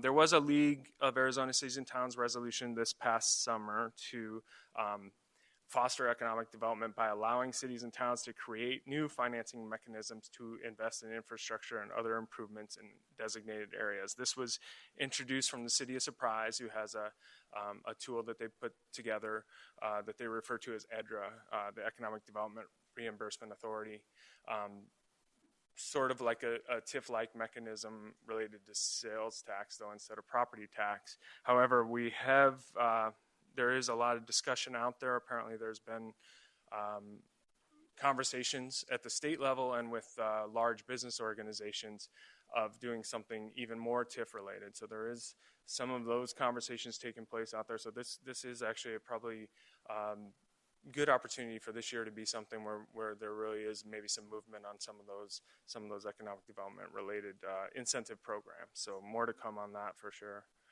Military preservation, obviously we'll continue to be involved in protecting the mission of Luke Air Force Base, support activities that strengthen local efforts to protect the base from encroachment. Transportation will continue to support the voter-approved Proposition 400. We support regional coordination in transportation planning and oppose efforts that limit local control and transportation decision-making process. Water. Another one that was mentioned a lot actually today in the governor's speech, which was a good sign. We'll always support and participate in efforts to identify and develop future water supplies, protect and enhance existing water supplies, and advocate for water resource stewardship.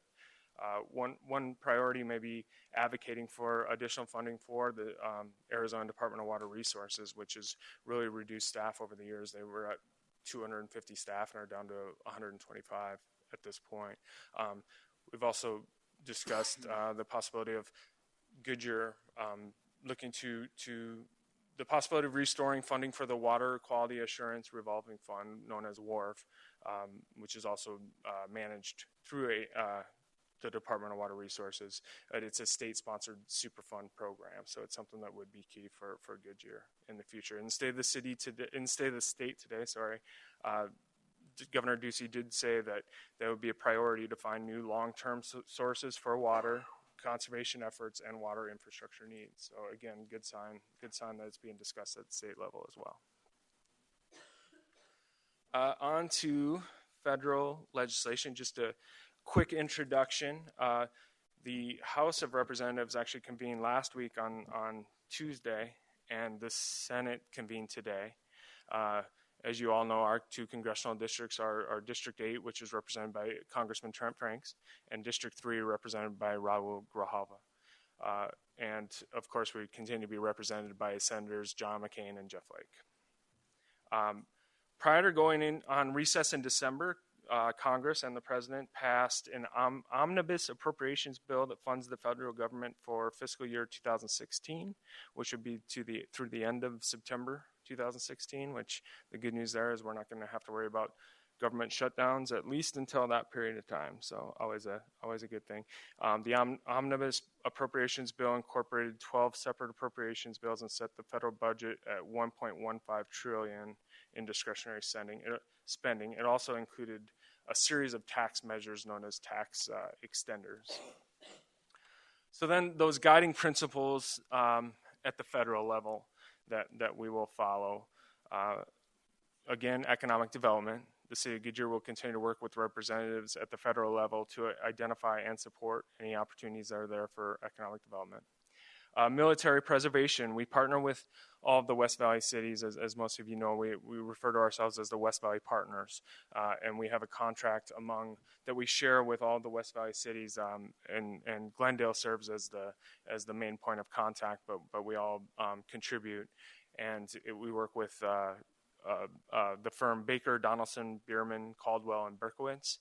Steve Hijack works with, it used to be Hijack and Fix, but he was integral to the whole F-35 process for years, so many of you are familiar with him.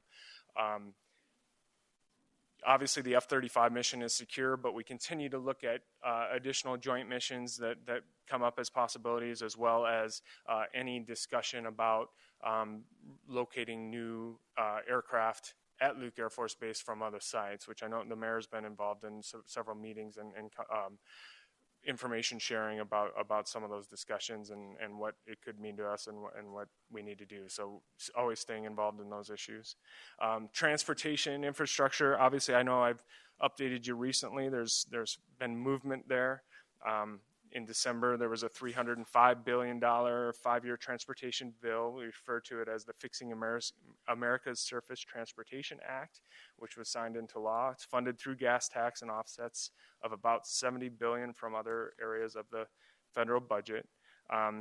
It happened just as MAP 21, which was the previous transportation funding mechanism, was about to expire again. It had expired several times where they'd extended it short term.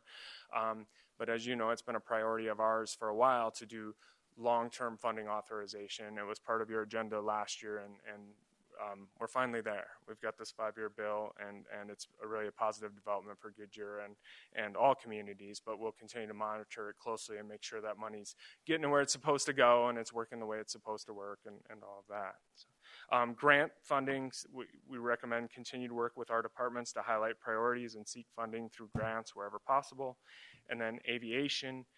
We'll continue to partner with the City of Phoenix and monitor the authorization of the FAA, Federal Aviation Administration, and advocate for maintained operation of Phoenix Goodyear Airport, of course.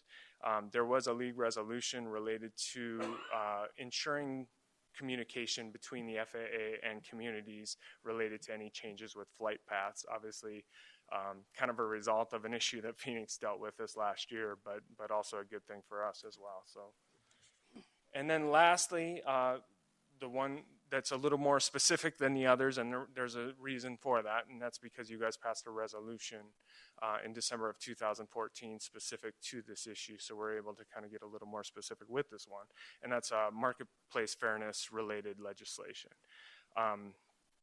It's obviously referring to the concept of requiring out-of-state online retailers to collect and remit sales tax to the area in which the item was purchased.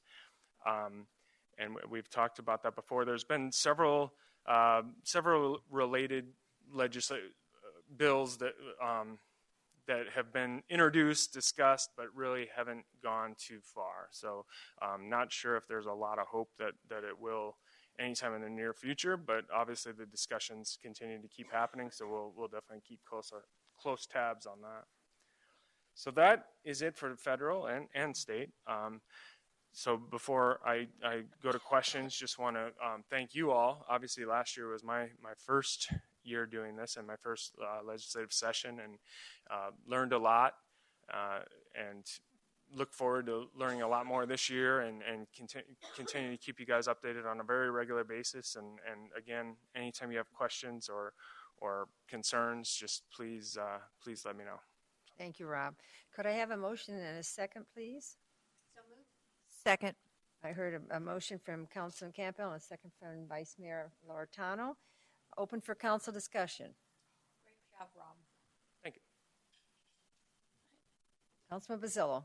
Just general, you say you're going to keep us updated, I guess, weekly, probably yellow paper, I assume, some type of report. And then the second part is, do we have a strategy when we have a bill, say, for example, of our illustrious state legislators have that directly impact our ability to provide the services? Do we have a strategy, whether it's on the internet or whatever, to get that information out to our citizens, let them know if this bill XXY gets passed, there's a potential possibility that we may have to raise X or reduce X as a result of those lost funds? Do we have the ability to keep our citizens informed to actions that take place down there at the state legislature that may directly impact them as a result of that? Sure. Thank you, Mayor, Councilmember Pizzillo.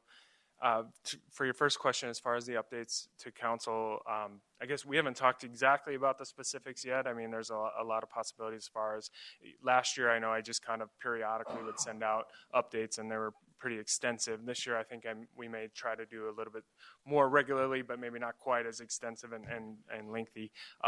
So whether that's on Friday during, the packet that Lauren sends out, maybe I can send it to her as part of that, or just send an additional email. But we'll discuss that and figure out maybe the best way to get that to you.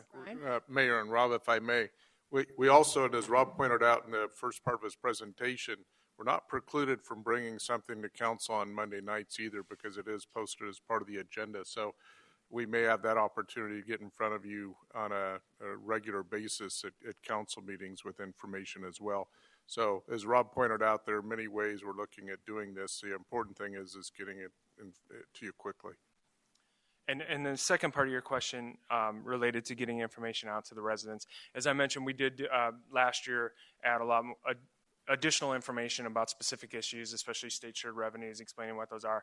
I think it will be a great opportunity as things come up this year.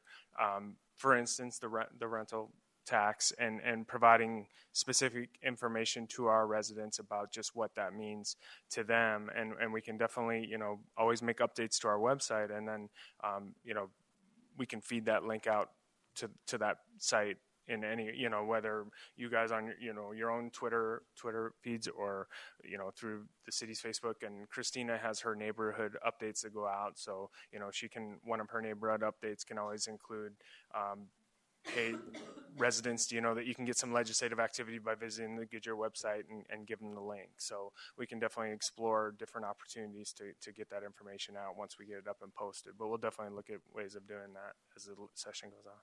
I appreciate that, because I think it's important for them not to be surprised if we've got to take some action. I remember it wasn't that long ago when it came to the rent utilities, in which we had to raise our our deposits as a direct result of a bill that was adopted, which we couldn't hold the landowners responsible anymore. So we had to raise, we took a little bit of pushback on it, but it was a direct result. It would be nice, something like that, to have it out front. So there's something out there that they're being notified. Hey, if this passes, you may want to consider, just dropping a line to your legislatures to let them know that you are either in favor or against it. But we have them on record so that when that happens, we can point back to, hey, we let you know, and it still passed. So I think there's any value you can get information to your citizens of what's going on out there. I think that's a good thing from my own perspective. Thank you. Councilman Osborne. Thank you, Rob. And, you have a great agenda there of items that you'll be paying attention to, and I think that's very, very helpful. I know there's a couple of things that I'm just going to send to you that I'm always interested in, just, as a side, but pertaining to the city. One thing, though, that we didn't discuss that we have about 2 months to deal with.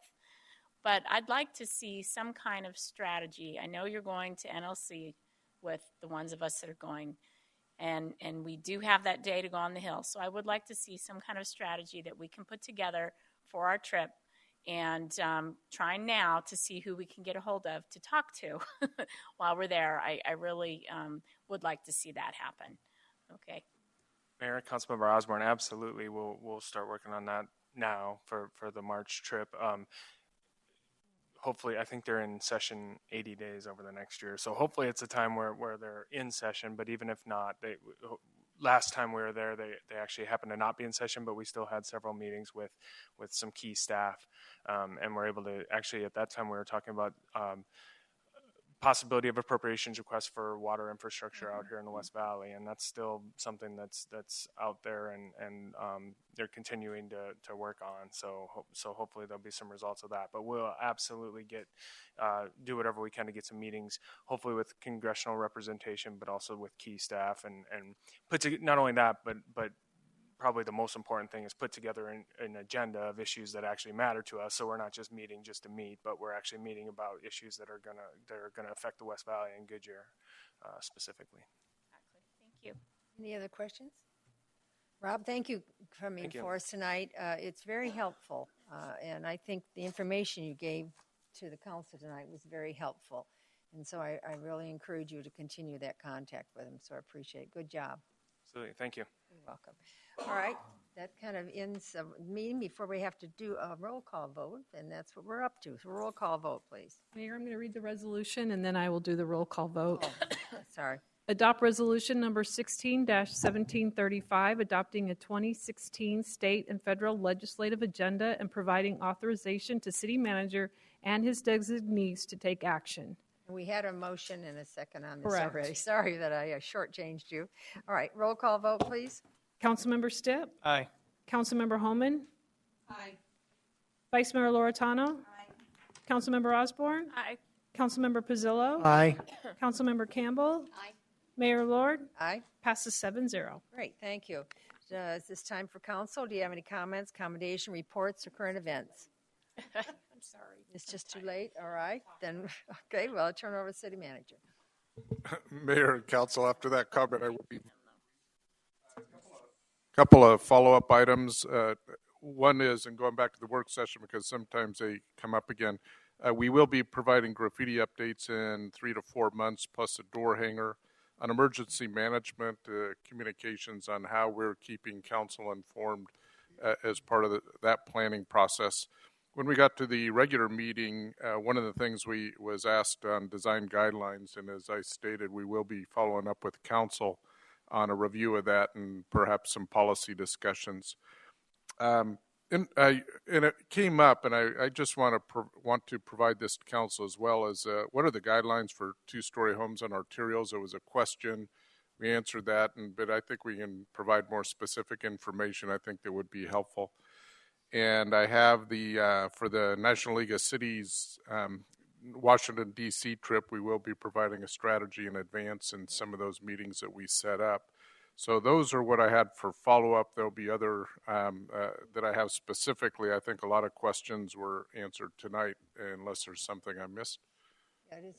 Is he missing on anything that Councilman Campbell? I have one for the city manager, and I've said this before, Brian. I just hope that next year we do not schedule Make a Difference Day on the same day GAIN is, because it's very difficult. If we could separate them, and I know Make a Difference Day is a certain day, but I've been reading where other cities have it as long as it's in that month. They have it on a different weekend. It's not written in stone. It has to be that weekend. But I would appreciate that because it would be easier on our staff, I think, on all of us. Mayor and Councilmember Campbell, thank you for that. It's always a scheduling challenge, but we'll absolutely take that under advisement. Councilman Osborne? Brian, I had one question just to follow up with. I'm curious, as we are having areas of infill, and I know that we have, for fire, we have triggers, population-wise, calls, things like that. But when we're in an area like the Pebble Creek Fire Station, and we have a 3-mile radius of just like the assisted living home, and we have a few of those in that 3-mile radius. With a larger population that continues to grow in there, for that one station, do we look at the amount of calls of service to add another engine to that station, or is there the ability to have a 2-man crew that just works the health type of calls? I mean, I don't know how that necessarily works, where we're becoming more intense in an area. We haven't seen a whole lot of that intensity in certain areas. And as we are filling in and the density gets larger and the amount of calls for an area increase, I just would like a little follow-up on how that all works out and what we watch for in there. Okay. Yes, Mayor and Councilmember Osborne. Certainly, and one of the things, it will be busier once part of the mall at least Harkins gets built. We get additional development on the north side of I-10. Absolutely factors that then drive when do we open up and look at other alternatives for locations for fire stations or adding crews to an existing fire station.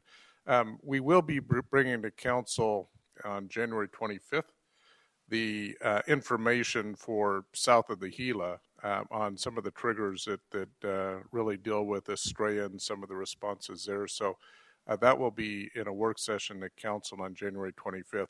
But your question's bigger than that, and those are things that will absolutely be evaluated as we bring developments forward.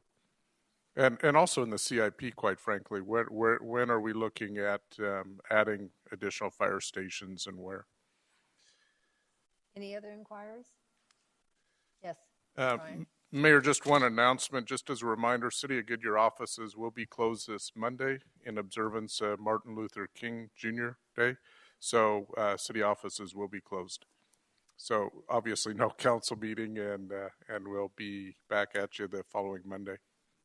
Thank you. Well, I will repeat, the next meeting will be held on January 25th. It'll be a work session. It'll begin at 4:30, followed by a regular meeting and a special meeting. So, council, it was late tonight. Thank you for all your good work. This meeting is adjourned.